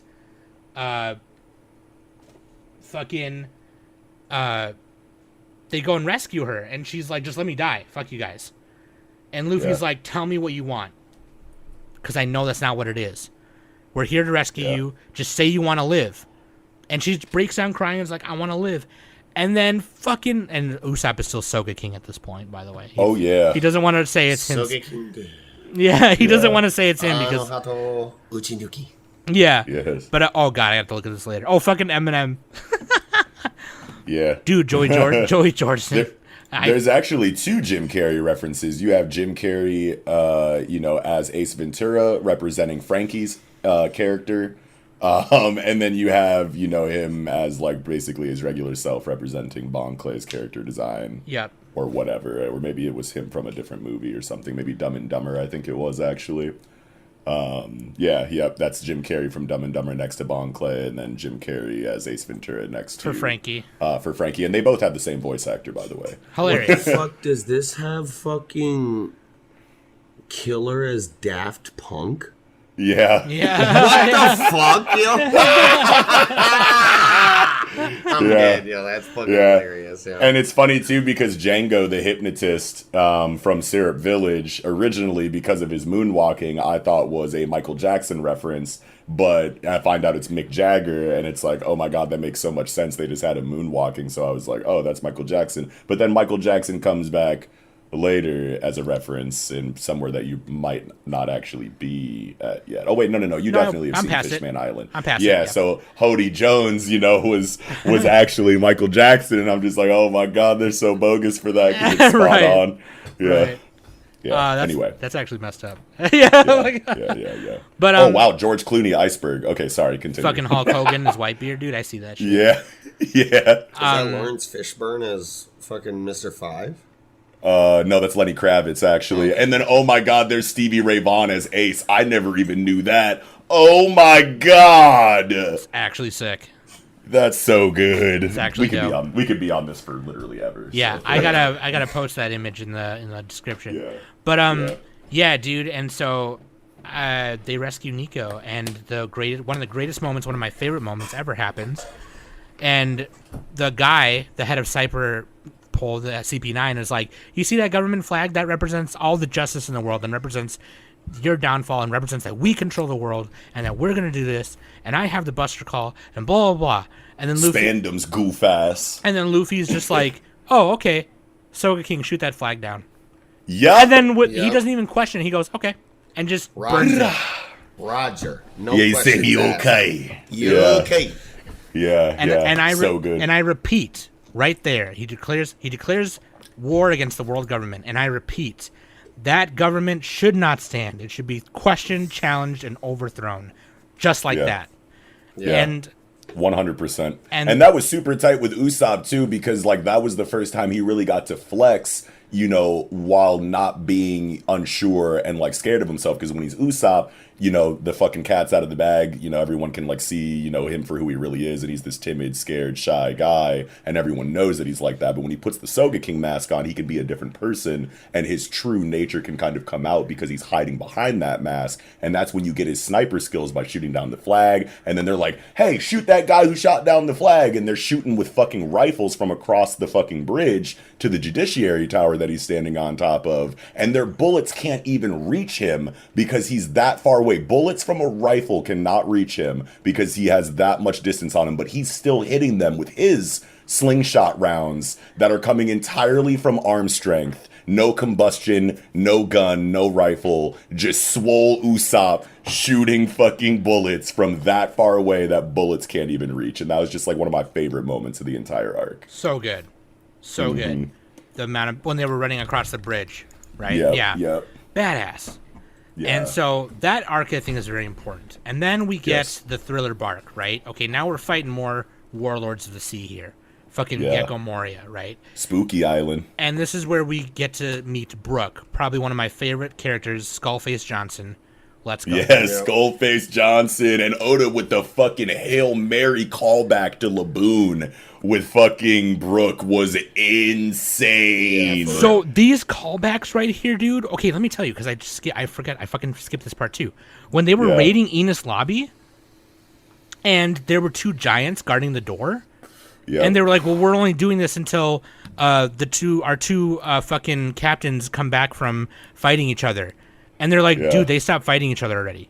They're still alive. You mean Dory and Broggy? Oh yeah, we just seen them. And they were like, Usopp was like, yeah, dude, they didn't fucking tell you. And then they were like, the fucking liars, these bitches. Fucking government lied to us. So then they joined the Straw Hat side, and then they're like, okay, fuck it, we're fighting for the Straw Hats now. Fuck you guys. Like, and it's the callback, dude. Yeah. That was fucking hundreds of chapters ago. Yeah. And then you have Thriller Bark, and you meet Brook, and Brook was like, the thing about Laboon waiting for his pirate crew to come back, and Brook was the captain of that crew. And it was just such a significant plot point. Like, think of the discipline and the self-control you have to have as a writer that knows that that's a banger reveal and plot point, and to hold it down for hundreds and hundreds of chapters. He does this regularly and casually, and I just have so much respect for a writer like that who knows that they're sitting on solid gold but can still wait for the absolutely pristine, perfectly built up moment to give you that payoff. You know, there's some manga out there, some stories out there, even video games, all right, where they have multiple games, multiple volumes, multiple chapters, multiple seasons of anime. Yeah. Or even television, where it's just like, okay, they're making this up as they go. Yeah. Not Oda. Nope. Yeah, I've never gotten that feeling ever. No. He had this shit written when I was, playing Mega Man X on my Super Nintendo. Okay, like I just like it was already don't cite the deep magic to me, witch. I was there when it was written. Yeah, for real.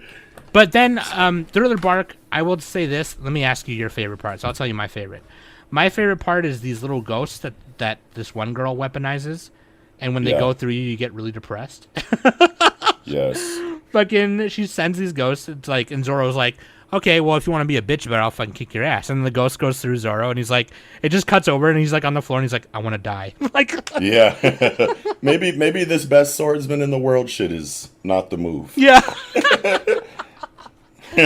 Oh man, but yeah, what was your favorite part of Thriller Bark? Just Thriller Bark in general. I just want to know before we. Go ahead, Eagle. My favorite part of Thriller Bark, honestly, was probably the showing of teamwork that we get to see at the end. You know, because I feel like that's the first real time we get to see the Straw Hats working as a team to that degree. Yeah. When they take down ores like that. Mm-hmm. And yeah, so that was really nice to see, because normally, you know, and I mean it's rings true in this arc as well. Yeah. Some people do get it kind of individual fights, but really the main focus is on ores. Yeah, and the teamwork that they used to take him down. And the teamwork that it did take to take him down, like you said. Yeah. The giant stone pillar nunchucks on Zoro's swords, like, it's burned into my fucking memory. It's like so cold-blooded. I just remembered that, like, right now, like, where I think it was Frankie who, like, broke the pillars apart, and then I can't remember how they, like, connected into nunchucks or whatever, but I have this memory of Zoro with his sword sticking out of one of these giant stone pillars, just swinging the fucking giant nunchucks around from the sword, and I'm just like, God, that's so cool. Right. Yeah. So would you say that's your favorite part, Noxie? Oh, no. My favorite part is the end of the arc when Kuma shows up, right? Oh, Because- Bartholomew Kuma. Yeah, because like it's so crazy because like I can't remember, you know, and it's kind of become a trend in One Piece storytelling almost. I feel like we have multiple examples of we beat the whole shit. Like we all had our individual fights. Luffy beat the big bad. We're all exhausted. And then a new threat shows up that's like stronger than the previous one. And it's like, what are you going to do now? And this was like the first like really crazy example of that, because it's like, yes, we beat Moria. We knocked the ghost out of him. You know, Oars Luffy, you know, is no more. Luffy got his soul back. Everything is chilling. We beat the bad guy. It's done. It's time to party, right? And then Kuma pulls up, and we know that he's affiliated with like a higher level government branch, so that's already stressful and crazy. And on top of that, his ability is wildly broken, and nobody can deal with it. Plus, even if they could, they're at like 15% HP or less. You know what I mean? So it just created this like overwhelming anxiety and tension in the moment, because he's literally just walking through, just laying out everybody who's still conscious after the Moria fight. And then he hits the Ursus shock and literally makes everybody else unconscious, and then just casually walks over to grab Luffy, and it's like, oh my god, he just low diffed the whole squad, and now he's about to bounce, and then Zoro hits him with the Shishi Sansan. Boom, I'm still awake, bitch. Don't touch my captain. Rah! And like that whole moment was just like, I don't know, I just never felt the scale of like just how big the world of One Piece was until that moment, because I was just assuming that it was going to follow the regular shonen storytelling structure of get to the island or get to the new location, find out who the bad guy is, have a couple of fights, and then beat him at the end. And it's like, that's what they did. I thought we were in the clear, and then it's like, no, there's like a deeper level to this narrative, and there's an actual other message that we're trying to get across to you, and that's like loyalty in times of great despair. Mm-hmm. And Zoro putting his life on the line the way that he did, and not even allowing Sanji, you know, to share that burden with him, was just some of the deepest, most impactful writing that I had felt in One Piece at that point. And Sanji's like the only other person that knows that happened, right? Yeah, it's right. Like... No, Brooke saw it too. Oh, that's right. That's right. Yeah. Mm-hmm. He's like, what happened? Nothing. Mm-hmm. Nothing happened. And yeah. Yeah, dude. So good. I forgot to mention probably my favorite comedic part, which happens right when Frankie joins. They have the Sunny now, the Sunny ship.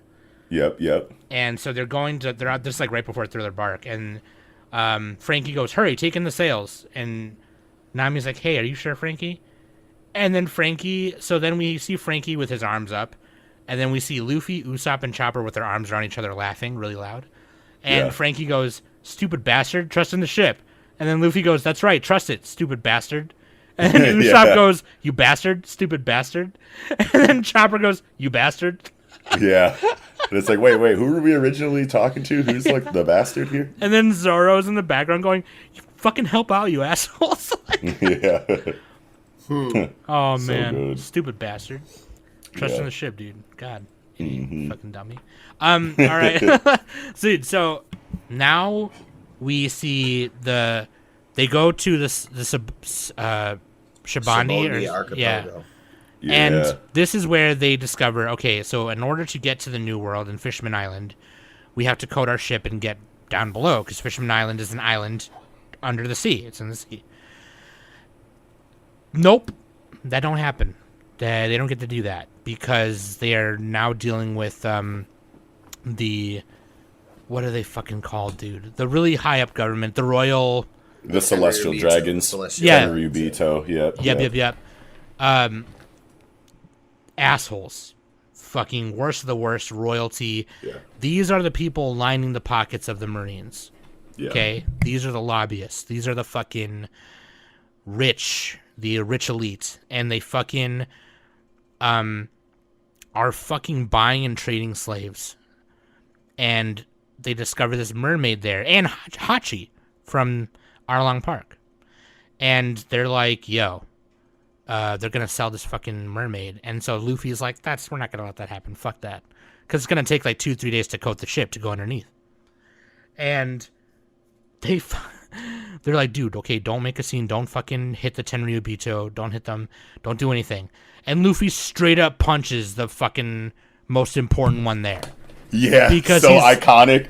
He's like, fuck you, dude. Like, yeah. Oh in the anime, God. it's tight too, because after he shoots Hachi, he's like, what the fuck? And he like goes to go steal off him, and everyone's like, yo, chill. And the moment just by itself is just like so well built up in the anime, but then as he jaws him, the animation style switches to like something akin to the Take On Me video, where it's just like white and black, like almost stop motion sketchiness. Yeah, and it's like, I think I even made an edit where like he walks up and punches them, and then I put Take On Me like in the background, remove the audio, and replaced it with Take On. But don't forget that, like, yes, Luffy did that, but then like episodes before, Zoro tried to cut that motherfucker in half too. He was like drunk stumbling through the fucking street or something, and then Charlos was on his little, human taxi service or whatever he rides on. And then Zoro, and then everyone's like, oh, it's the Tenryubito. And then Zoro's like, get out of my way, man. You're in my way. And he's like, did you just say words to me? Kill that motherfucker. And he's like, what'd you say? No, I'll slice you in half right now. And he goes to do it. And then Jewelry Bonnie jumps on him and is like, big bro, don't do it. You're drunk. And then they like let him go or whatever. And he's like, I was about to kill that dude. I was about to cut that bitch in half. Yeah.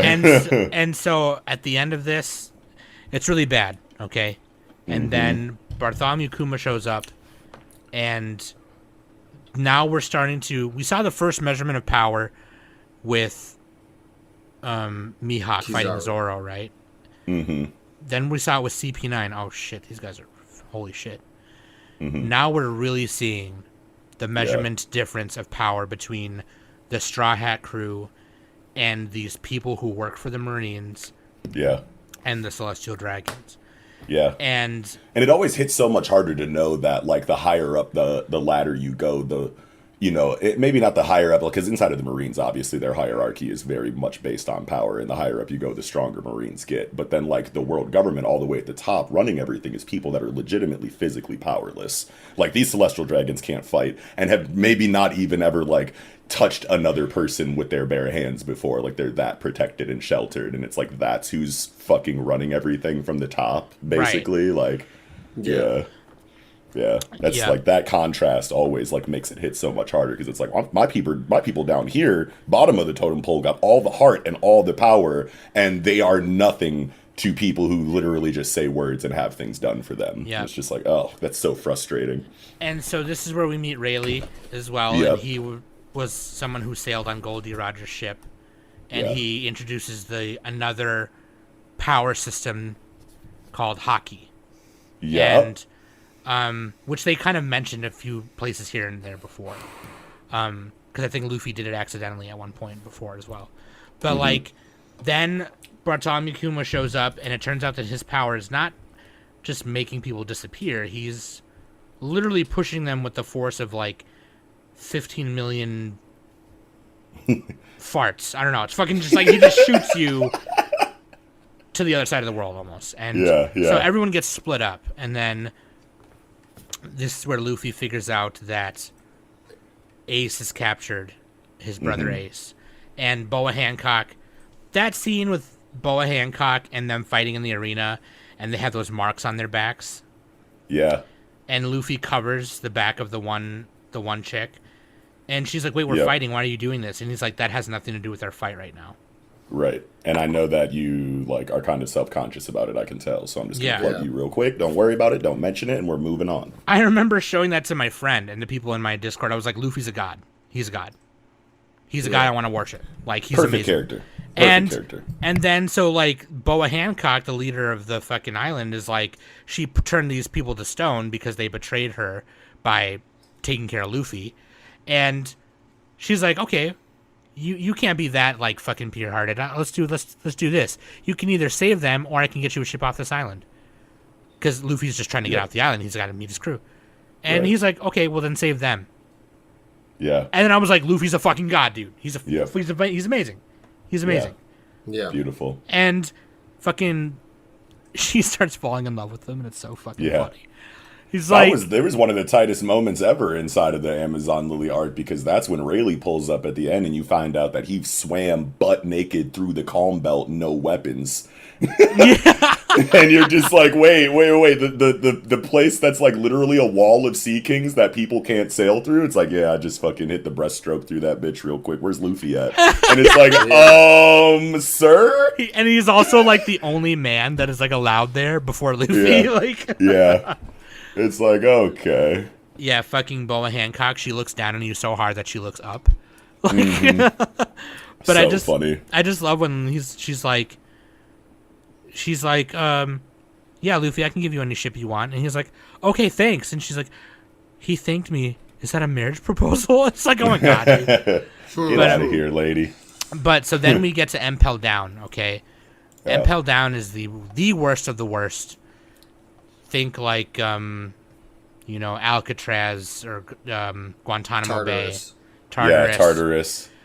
Easily the arc that I felt the stakes the most in. Like, it was just straight tension, nail biting, butt clenchy worry. Worry and fear and, oh my god, what's going to happen next? Like, the most uncertainty. They just kept layering on the feeling of the farther down you go, the less likely it is that you'll come back up. So, like, by the time they actually get to the bottom and start trying to escape, you're like, there's no way in fucking hell you're getting out of here. Yeah. And Oda perfectly established that fear and that doubt and that uncertainty throughout Impel Down. It's honestly masterclass, the emotions that he was able to invoke or evoke. And one of you got to remind me, because Oda was kind of throwing this in the last couple arcs of this big, impending war between Whitebeard and Blackbeard and the world government, right? Yeah, yeah. And then red-haired Shanks, one of the 4 emperors of the sea, Big Goat, the guy who gave Luffy his fucking hat. Oh yeah. Which I totally forgot to mention in the beginning. What was the idea behind that? Right, so they captured Ace. And then, well, Blackbeard was originally going to go get Luffy, he said, but then found out that Ace was like bent out of shape about how he had murdered the chef of the Whitebeard pirates and took the darkness fruit from him. Oh, that's so right. Then, Ace, yeah. So he stole that from the chef. I can't remember the chef's name or whatever, but he like killed him and then stole it and then left Whitebeard's crew. And then Ace was like, that was our guy. We need to go fuck this dude up for that. And even Whitebeard was like, nah, you might not want to do that. I think he's cooking something a little bit deeper than any of us realize. You should probably chill, father's intuition, etc., etc. And Ace said, fuck that, I'm gonna go get him. So then Blackbeard took his sights off of Luffy and was like, well, this is even better almost. I'll just go get Ace. So then they fight on Bonaro Island. We find out that how Blackbeard's fruit works, and then he takes down Ace and then brings him to Impel Down, and then they make him a warlord for that. Yep, which he's using for his own means as well. Mm-hmm. Yeah. And then they put fucking Ace on display, right? They're gonna fucking execute him. And unfortunately, by the time Luffy makes it down to the lower level of Impel Down, where they keep the most criminals, We find fucking the Wax Man, number 3. Is it number? Yep. Yeah. We find Bon Clay again, and they all help And Luffy. good old Buggums. And Buggy the clown, who's actually pretty broken. Like, he's actually pretty powerful. Yeah, we got, like, superimposed narration, like, Hunter x Hunter style about, like, exactly how his devil fruit works with, like, the fucking, like, you know, psionic energy and, like, the telekinesis radius of, like, all of his moving parts and shit. I remember that in the manga. I was like, damn, we, like, never get that for One Piece abilities. Oda really wanted us to know exactly how this shit works this time. Yeah. The chop fruit, I think, is what it's called in American, but, like, or in English. But, like... Body no mi, Yeah, the body no mi, yeah. So from Impel Down to Marineford. Marineford is the third section of the world government within that triangle, in which this is like headquarters.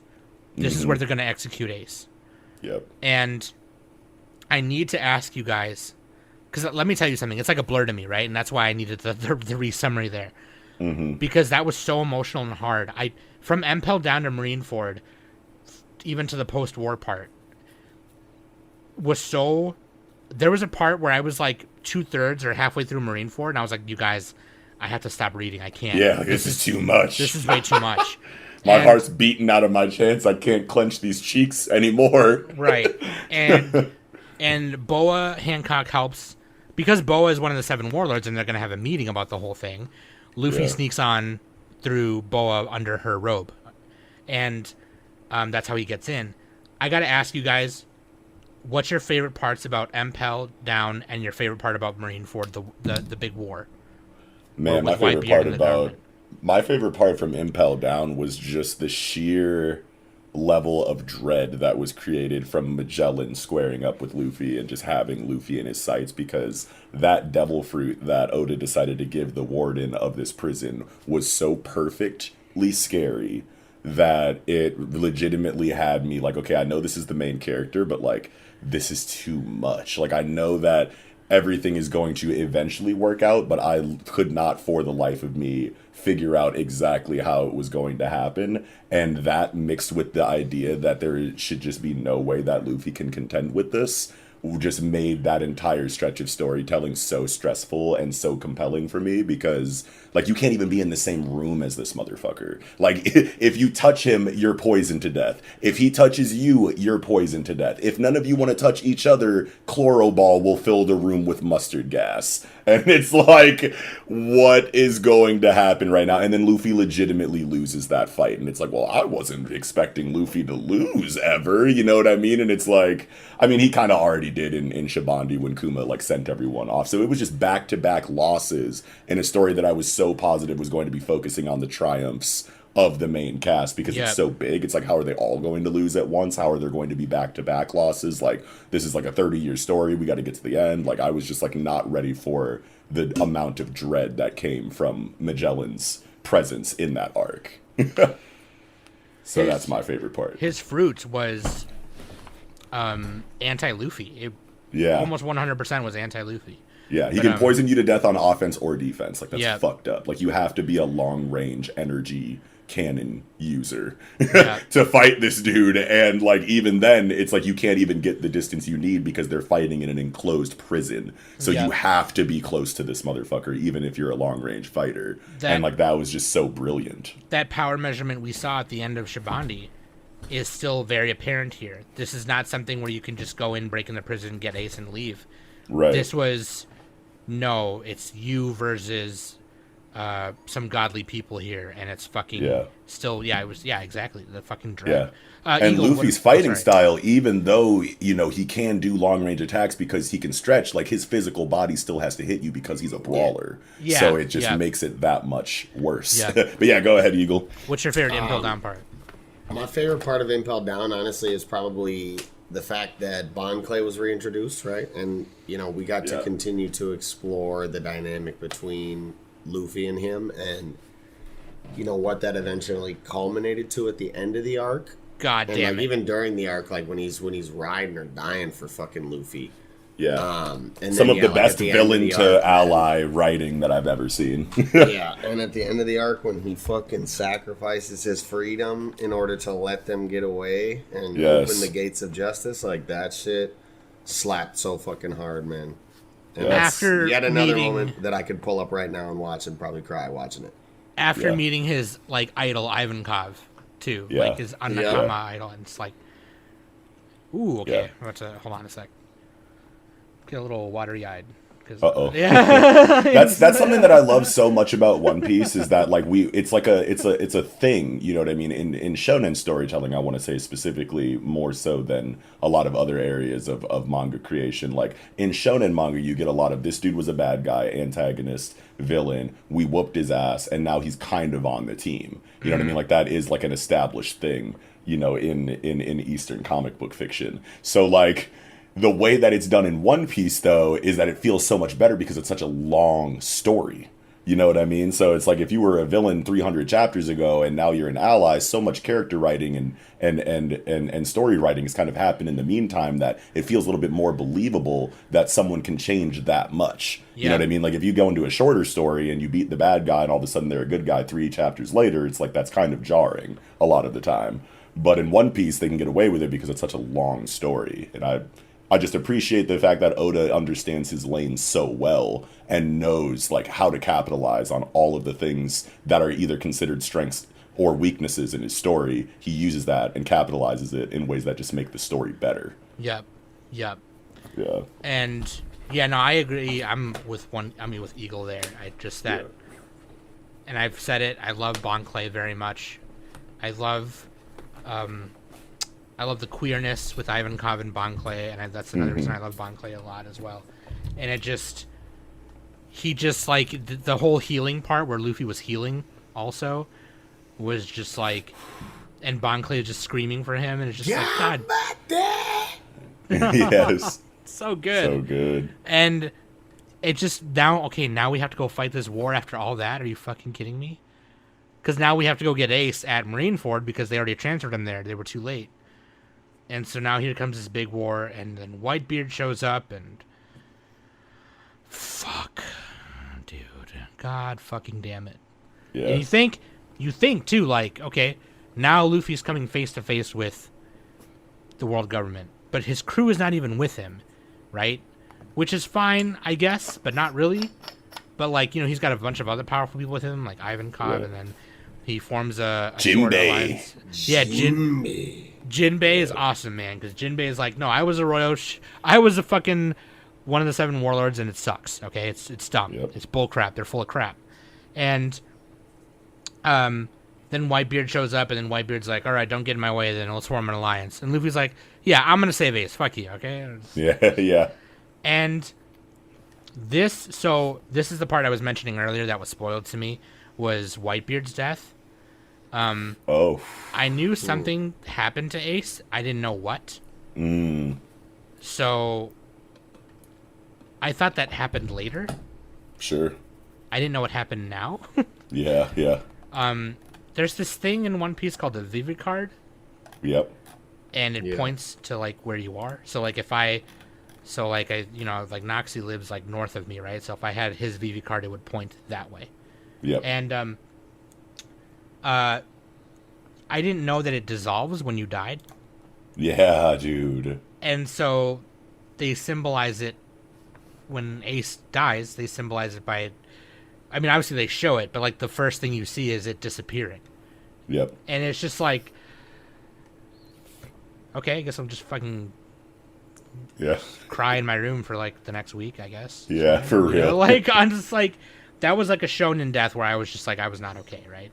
I think the last time I felt something huge like that was in Jujutsu Kaisen in the Shibuya arc, and I won't say what. Actually, one of the latest ones, the latest death. I won't say what death it is, but like, oh lordy, It's heavy.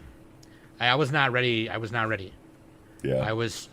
Okay. Like this is what I do. Okay, I wake up. Okay, I work, and then I get off work. You know, touch Trisha's butt a few times. Oh, Then yeah. I go to the stove.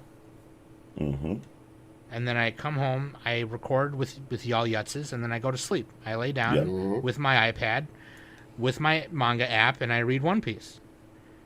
And sounds like a perfect day. I laid down, and I'm like, okay, we're in the middle of this war. The last thing I read was Whitebeard came through, and now they're fighting.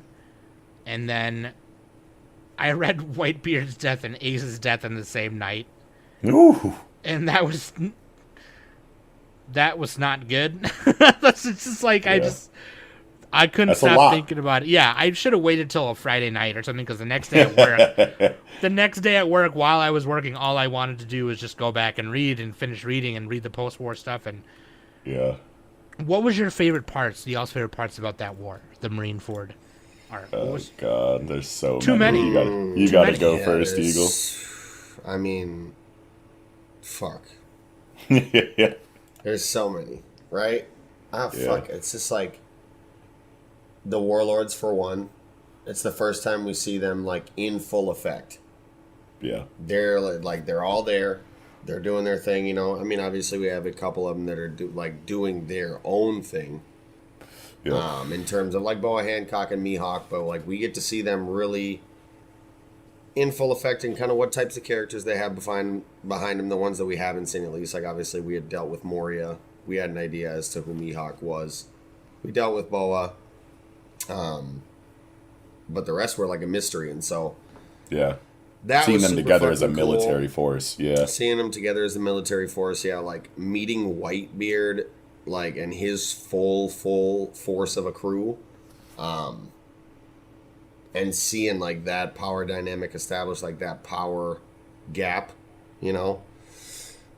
We got the example with the Admiral, but then to see like that war with Luffy there really put things in perspective in terms of like, okay, yeah, like you really still aren't shit. Like, yeah, Mihawk was talking shit way back then. Y'all done did some shit since then, and you're still not shit.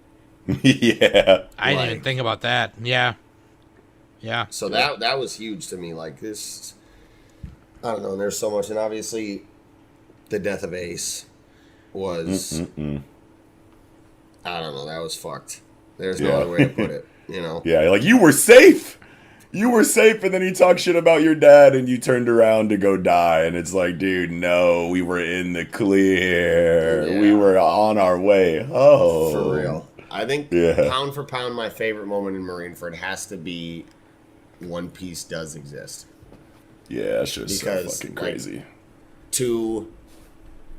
to in such a spiteful manner to the world government, yell that as his last words. Yeah. That was just so powerful within the series. Like, and to me personally, like, I'm like, damn, this dude really went out like a fucking G. And, knowing that the government is trying to keep that secret so that he can keep the morale of the pirate era down. You know what I mean? Like, they don't want people to know. They would rather have it be ambiguous or have people, you know, just assume that it's not a real thing or whatever for one reason or another. And they've been trying to keep that lie going as best as they can. And then for the most prominent pirate in the world at that time, at such a climactic point for both factions, to come out and say, don't even trip, I'm dead, but like, go get the One Piece, it's fucking real. You know what I mean? Like, in a time where like it honestly had been tapering off. Like, it had been 24 years since Roger's, you know, proclamation of like, go get the One Piece, it's out there. Nobody found this shit. Like, it was a thing. You were watching people watch the Den Den Mushis and shit, like, this pirate era shit is dead, you know, like, the One Piece probably doesn't exist. Like, I'm just going to give up on this pirate life. And then, like you said, to have somebody of that stature in the pirate world, Edward Newgate, he was around back then. He fucking fought with Roger. He knows what the fuck is up. For him to say as his dying breath, like, One Piece does exist. That literally re-sparked the pirate era.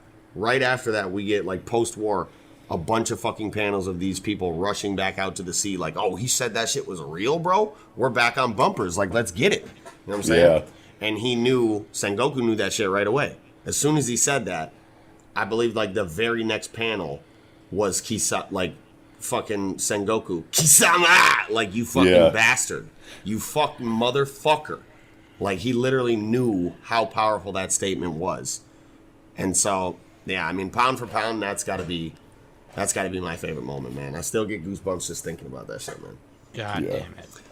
Yeah. God You got damn all it. the major moments, you know what I mean? Like finding out that Luffy and Ace aren't like actually blood related and that it was really Gold Roger's son is Ace and Porcus D Rouge, you know what I mean? Like carried him in her stomach for, you know, longer than 9 months because the world government was doing like, you know, genetic, like, you know, term testing, you know what I mean? Like on like women who were pregnant at the same time that Gold Roger was like known to have kind of like had a kid or be like having a kid or something like that. Like you got all of that like crazy reveal and storytelling that was like really deep. And then obviously the One Piece exists and, you know, the Ace death and the Akainu stuff, like all of those major points are crazy. But just on a smaller scale, the one of the moments that's burned into my head is when Luffy and Mihawk kind of clash together.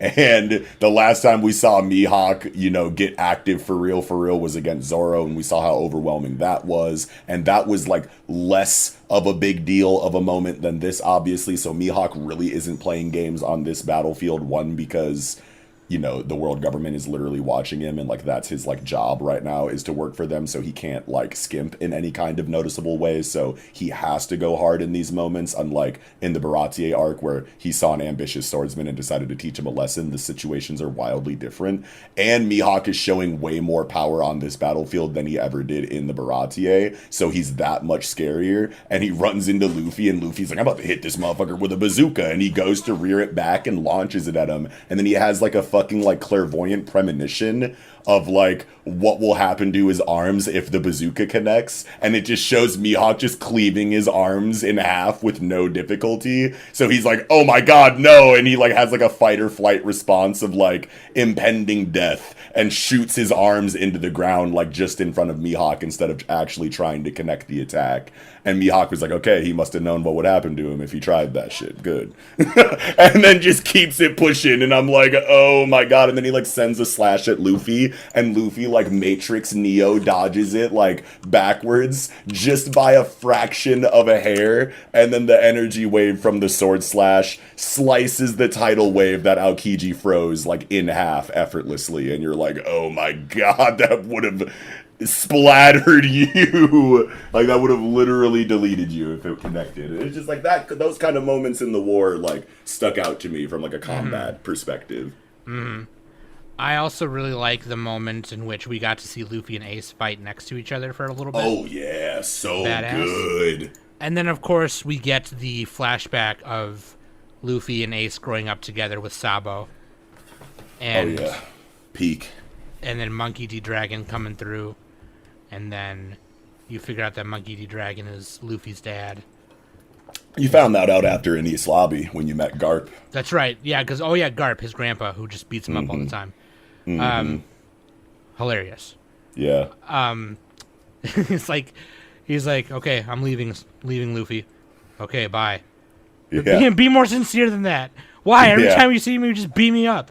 Yeah. Another super impactful moment in Marineford for me, now that we're on the subject, is Garp's reaction to, you know, the death of Ace or whatever. Oh yeah, he was ready to kill. When Akainu kills him, you know, Garp is like, all right, fuck it, I've had enough. I know that, like, I've been trying to, like, keep, like, a neutral, you know, like, kind of, like, almost centrist kind of, like, take on this because my kids are involved and my job is on the line. I've been a Marine my whole life, so it's, like, really conflicting in that way because my son, you know, knew the route that he was taking and knew that, you know, like, I didn't want him to be a pirate but went anyway, so this is all on him. He's an adult, big boy now. Like, he's got to figure it out on his own. I can't interfere one way or another, otherwise I'll be betraying, you know, one half of like who I am as a person no matter what. So he just kind of like sits back and lets everything happen. Then when Ace dies, he's like, nah, I'm killing that Akainu motherfucker right now. And Sengoku has to grab him like, hey, don't you fucking do it. You know what I mean? And I was like, no, let him go. Let's see what happens. Like, it's right. Garp, bro. Like,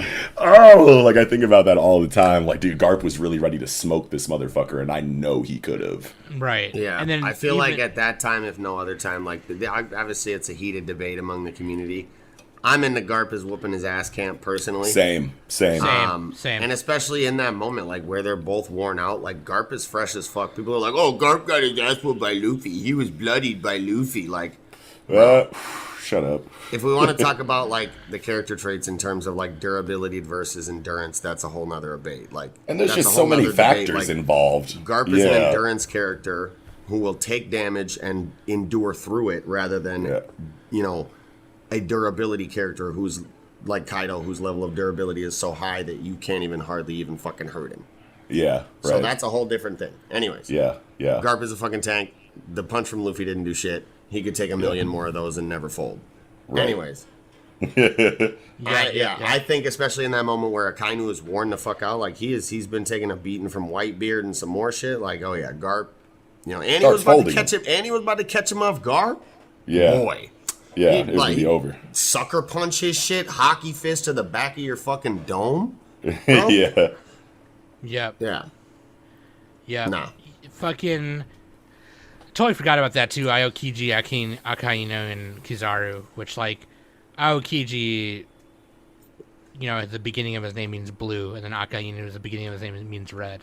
And because you know, ice and fire. Kizaru, I don't know what his name is. It's yellow, so it's red. Yeah. It's red dog, blue pheasant, and yellow monkey. Oh, that's right, yellow monkey. Okay. Yeah.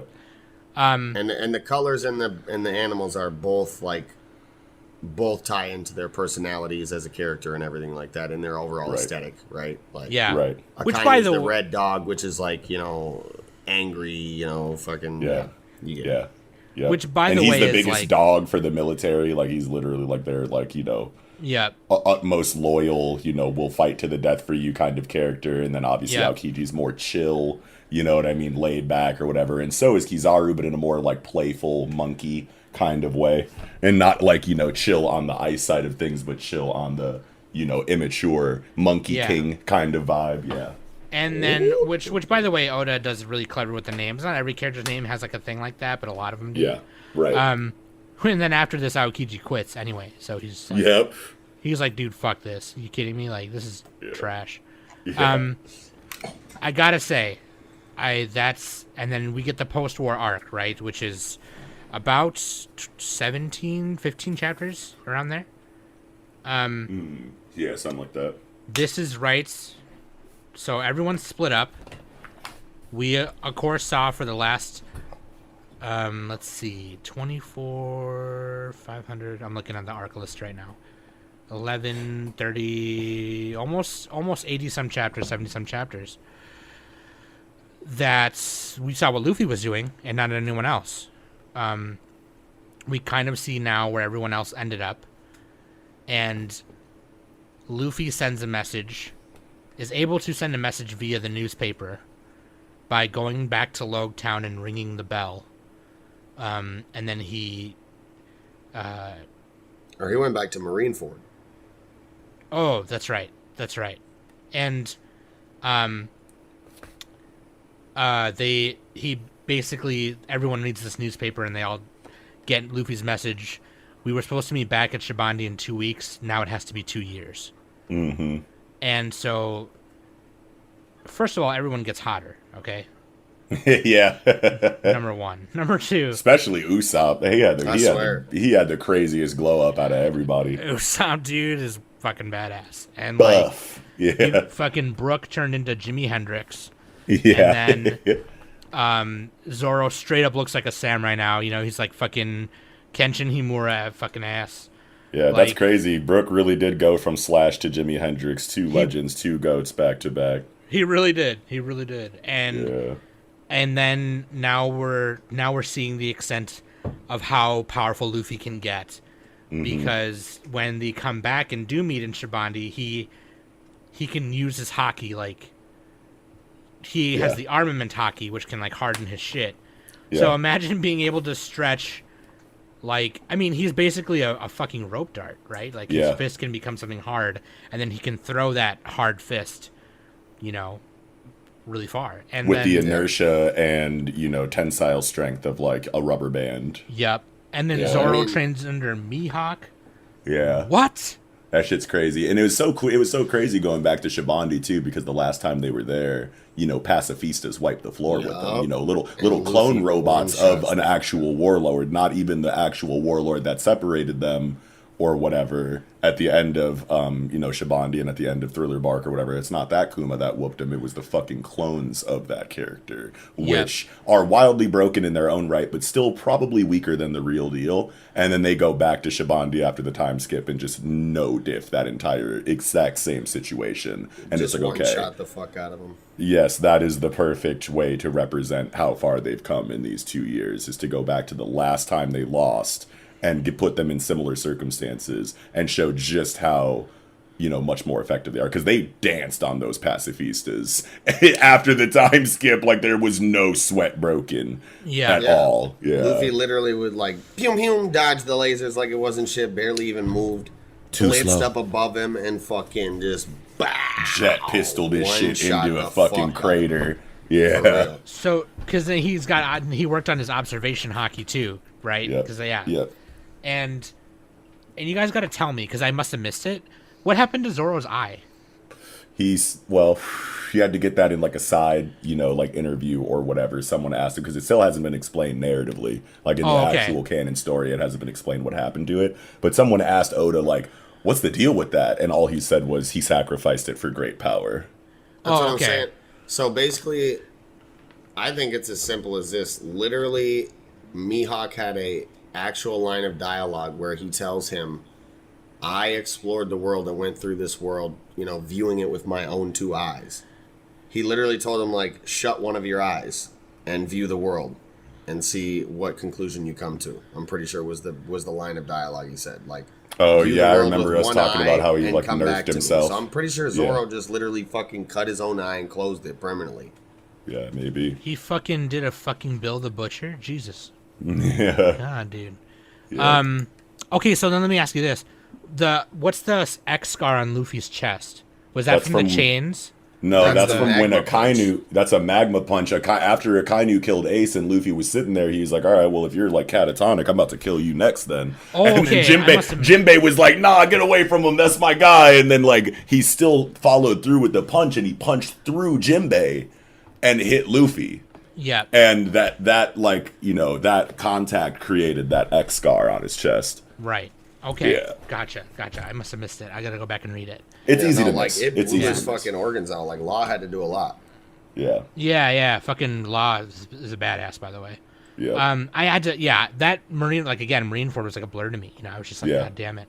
Mhm. Okay. It comes at you quick. So, post-war arc ends at 597. When you start 598, you are now 2 years ahead. Yep. So that was the point of this podcast. Was I read the first 600 chapters? Here we are. And so I know we missed a lot. It doesn't do justice, but obviously the people listening to this, I just wanted them to hear my thoughts on it. Yeah, And- a comprehensive pre-time skip discussion between 3 people should be like 5 hours. You know what I mean? If we're really trying to cover all of the bases. Honestly, Yeah. and I know that I'm really busy with Anime Summit, and these guys are really busy doing what they do, doing great things over there.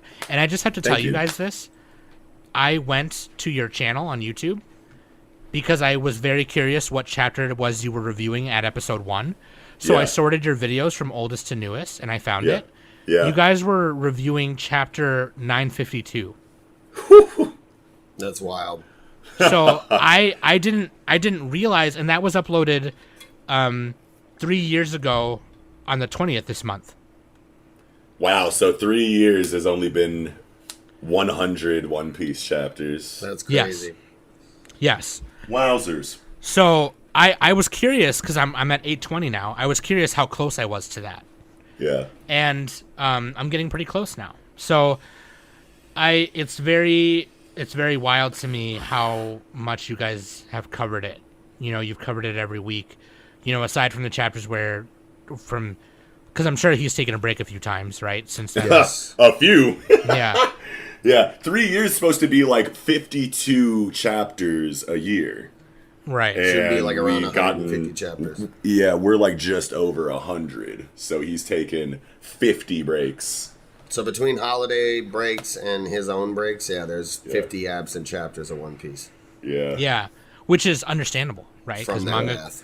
Fucking Right. mangaka kill themselves doing what they do. I mean, just For real. fucking Togashi and Yeah, and it's nice that we're starting to see that the publication line is giving, mangaka a little bit more of a breather. I don't know if they're unionizing, probably not, because that doesn't sound likely, but at least their voices seem to be being heard a little bit better, because you got mangaka like Akutami Gege on Jujutsu Kaisen who takes a break like every 2 weeks now, and then when Gege takes a break, then you can be sure that Horikoshi Kohei, the mangaka for My Hero Academia, is going to be on break like shortly after that. They have like alternating off weeks, inside of just those two mangaka, it feels like. And then you got Kaiju number 8 over on the Jump Plus side of things, and they have a schedule that was originally weekly, then it was 3 weeks on, 1 week off, and now it's just bi-weekly. You know what I mean? So they're letting these mangaka, like kind of, get little breathers here and there a little bit more. It's not like the hard weekly or else deadline anymore. Right. Well, I remember after Shibuya incident in Jujutsu Kaisen, they were telling Gege, they were like, yeah, dude, maybe you should chill. And he's like, no, it's fine. Yeah. And then they were like, then he was like, okay, I'll take a break. And then he did. Yeah. But like, yeah, it was one of his editors, I guess, that was telling him. Yeah. But no, I understand. Yeah, Oda's doing something very nutty. And I guess recently he said in an interview that it will end within the next 3 years. Yeah. Which, he be trying to say that, you know what I mean? Like, there's been like 4 or 5 instances of him saying, I think I have a good idea of when this is going to be done. And he's had to push that back like multiple times. It was in 5 years, like, however long ago, and then it updated again like, no, in 5 years it'll be done again. There were like 2 different 5-year estimates, and now he's like, okay, this time it's 3 years and we'll be done. So like, you never know. And I know that he knows how it's going to end. It's just like the getting there part, it's, but I would very much like to have this discussion again once I catch up. Oh yeah, because I understand from what I am hearing and reading, which is shitty now, because now I'm getting a bunch of One Piece stuff on my social media. I have to be careful to avoid spoilers. Oh yeah. But from what I understand is that the fight with Kaido just happened. Yep. Okay. Yep. Yeah, because I'm on 820 something, and they were talking about this 20 chapters ago. We got to fight Kaido, right?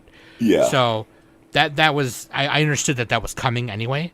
Mm-hmm. But it's the details and outcome of that fight that I'm trying actively to avoid right now, that I'm just like, okay, I gotta just fucking...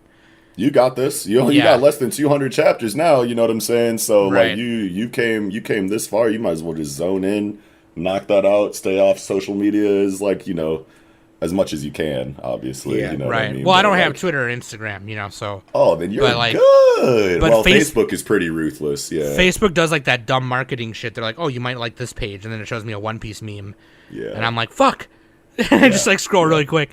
But, yeah, no, I thank you guys very much for coming on here, and fucking Eagle. We need to have Eagle on for Manga Therapy, because last time, for part 2 Manga Therapy, we had you and Nickums. Yeah. And I think I would like part 1 was me and Kiko, yeah. No, part 1 was just you. Oh, it was just me. Yeah, and now Witch Hat Atelier is like my favorite fucking manga in the world. So yay. Which everyone clowns me on in my Discord. I think all you guys need to go to hell, by the way. It's funny. It's funny. Yeah, dude. And so then, like, I need Eagle recommendation. Okay, I need my Eagle time. So like, I know Eagle. I don't know what Eagle's taste is like compared to y'all's, but I know it's different enough where if I get a recommendation from Eagle, I'm gonna be like, wow, this is peak. So yeah. I still have to start Noxie's recommendation from the last one, which I believe was can't even remember what I did now. It's been Frontier. So long. Shangri-La Frontier. Shangri-La Frontier. That's right. Oh, you haven't done that yet? No, I seen Birdface Johnson, and that was it. I haven't. Yeah. Yeah. Get on that. I'm still reading One Piece, and then I'm reading TR and Chainsaw Man Part 2 weekly right now. So I'm like, Undead Unluck, JJK, I have to catch up on. I'm like 10 chapters behind on each of those. Kaiju number 8, I'm like a volume behind on. Oh yeah, that's easy money. Yeah. Kaiju 8 is easy to read. Very easy to read. Super easy read. But One Piece is like, I want One Piece to take my full attention right now because I want to get there. Absolutely. But I will tell anybody this right now. And yes, I have done the thing where I went and watched the anime. I go and watch the scene in the anime because I want to see it. That works for me. That doesn't mean it necessarily will work for you. If you do have the time and want to do it, I would just do both. my other partner and her husband are watching the anime, and they're at Dressrosa right now, so now I'm past them. Whereas like they were watching it for a long time, right? But they watched together, right? So it's like, oh well, if you're at work, I don't want to watch without you, you know. Which I guess he watched Dressrosa without her, and now she's pissed. But you know, doghouse for that, man. You sleeping on the couch, boy. Yeah. So thankfully I don't have that problem with Trisha, you know, because she doesn't watch or read everything I read. But she has done it. We've done that to each other before. Fucking just betray each other on TV shows. Like, what? Fucking wait for me, bitch. But yeah, freaking the zoo arc is just a bunch of Face Johnsons, so I love it. So, you know, yes. All the animals. Johnson. All the animals, dude. Big linkage. I show Trisha because, like, she loves animals as much as I do. So I'm like, babe, look at this bear. Look at this bear right now. Look at this fucking polar bear on Law's crew. What a badass. Yes. Hell yeah. Bappo. And Trisha's like, who is this fat cat? I'm like, dude, this Neko Mamushi. I'm like, this is the nighttime king. What are you talking about? Put some Cat respect on it. viper. Nah, it's Neko Mamushi. Yeah. Neko Mamushi, dude. Fucking Viz. I will. So let me ask you one more question before we get out of here, and I'll start. What's your favorite comedic moment? I'll tell you my favorite, beside the stupid bastard thing, was when they were on the way to the Fishman Island. Which, by the way, I love Shirahoshi. She's like my favorite. She's amazing. Yawahoshi. Yeah. Fucking queen as fuck. But like, her Cry Hoshi is what Luffy calls her. So yeah. Coward Yoshi or whatever. Yeah. Cry Hoshi. Yawahoshi. They're like on the way to the island, the Fishman Island, and this big fucking undertide current thing fucks with them. Or what do they call it? What does it call it? A gale, or not a gale, but like a... God, I forgot the name of it. But it's like a big... This one. It's a big underwater current thing that kind of fucks them up. Yeah. And Sanji's like, okay, let's take roll call, make sure everyone's on the ship. Nami, here. Nico, I'm here. Okay, let's go. Like,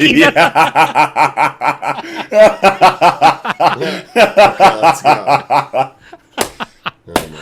Completely forgot about that, and like I don't even have a memory now that you're saying it, but it's just so Sanji, and I know that motherfucker so well that I'm like, yes, that happened.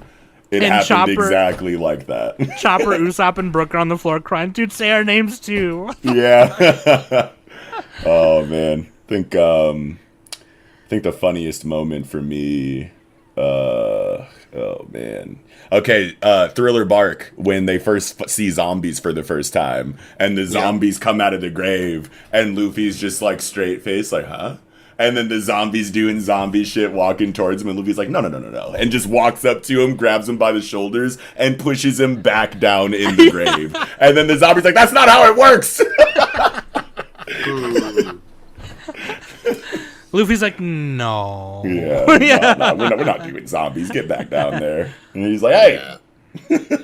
Which, by the way, like this is like kind of plays to my earlier thing about like fitting as much culture and folktales in it. We have pirates, zombies, and knights, samurais, and now I'm at a part now where we're talking about ninjas. Yep. And samurai, like there's Kano and Wano country, and it's crazy. Don't forget like doll people.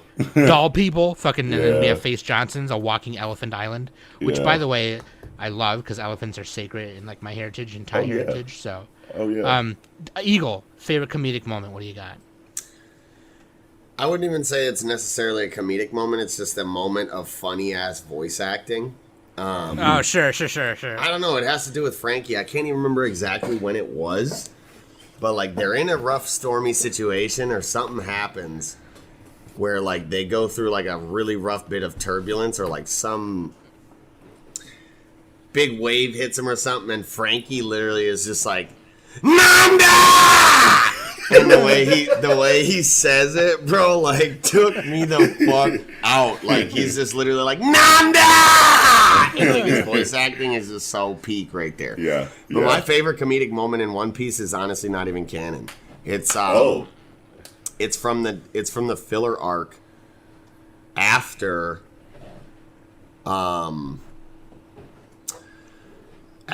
fucking Arlong Park, I think, with like the fucking dragons in the anime. I don't know. Neither of you probably know about it, but it's a filler arc in the anime. Basically, this little girl is cooking dinner for the crew, and it is disgusting.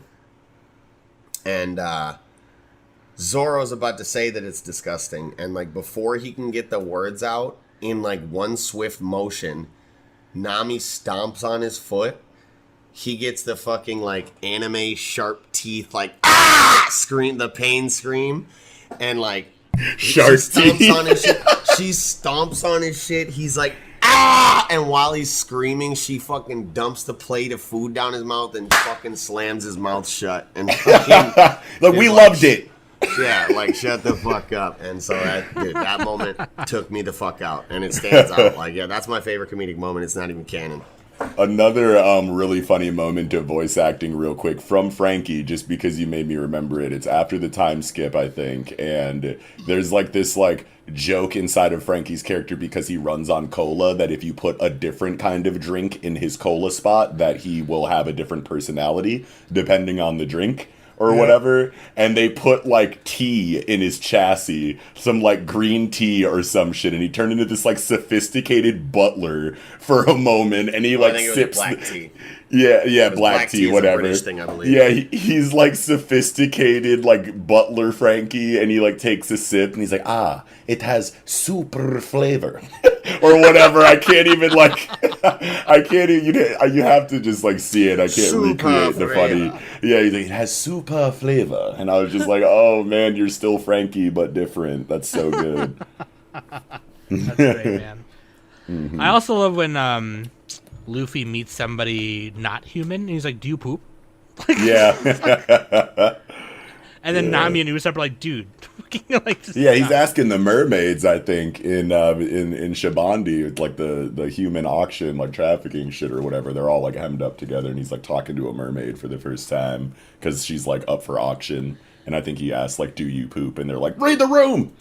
And then she responds. She goes, "Yeah." Like, don't answer him. Yeah, don't answer him. Yeah. But no, seriously, I think you guys we went on for like 2.5 hours. Yeah. I fucking told these bitches, I was like, it's gonna take like 1 hour. It's fine. No. Oh, I knew that. Yeah. We knew that was cap. One Piece. You can't try to make a One Piece an hour-long conversation, no matter the subject, especially one as big as like all of pre-time skip. So, but it was a blast. Thanks for having us. Of course, this is fucking awesome. We got to do it more often. Yeah, dude, for real. I'm excited, and I will make sure we plan Manga Therapy Part 3, and I will make sure that I read Shangri-La Frontier before that, and make sure that the other two read their recommendations before that, which I don't know if they did. Probably not, because Nick sucks. But like, if he can't read the manga on his bucket, then it's like it doesn't count. So like, we have to make sure he's equipped with a bucket at all times. Got to hold his hand, baby steps. It's all good. We'll get him there. Yeah. I just sort of remember thinking back to Anna too, when he got bodied by the iPad. It's so fucking funny. Oh god, that was so funny. And they were like, "Dude, just put it on your bucket. Like, just stand it up in your bucket." I don't remember what you recommended, what you and Nickums recommended Danny, but I think she read one of them. But I think I tried to give her Maho Sensei Negima. Oh, that's right. Yeah. Yeah, and I think I tried to give her Spirit Circle too. Can't remember. Spirit Circle. Yeah. It was something like that. But I will make sure that we are prepared for that. And if you guys want to hear more Project Manga, I suggest you just peep game, and then I'll just let Eagle tell you guys where to find it. Fuck yeah. I mean, we're on YouTube, Twitch, Patreon. I'm assuming all of our affiliated links will be, in the description below. But yeah, you can look up Project Manga on YouTube, man. We put fire-ass content out week to week, covering Weekly Shonen Jump, 6 series inside of the magazine. So, what 6 series are you doing right now? Aliens Area, Sakamoto Days, Yozakura Family, Jujutsu Kaisen, My Hero Academia, and of course, Goat fucking Piece. Yeah. Yeah. Hell yeah, dude. Okay. You already know what it is. Project Manga everything. We'll see you around. Yeah. So thank you very much. Love you guys. I love you guys very much. And love you too.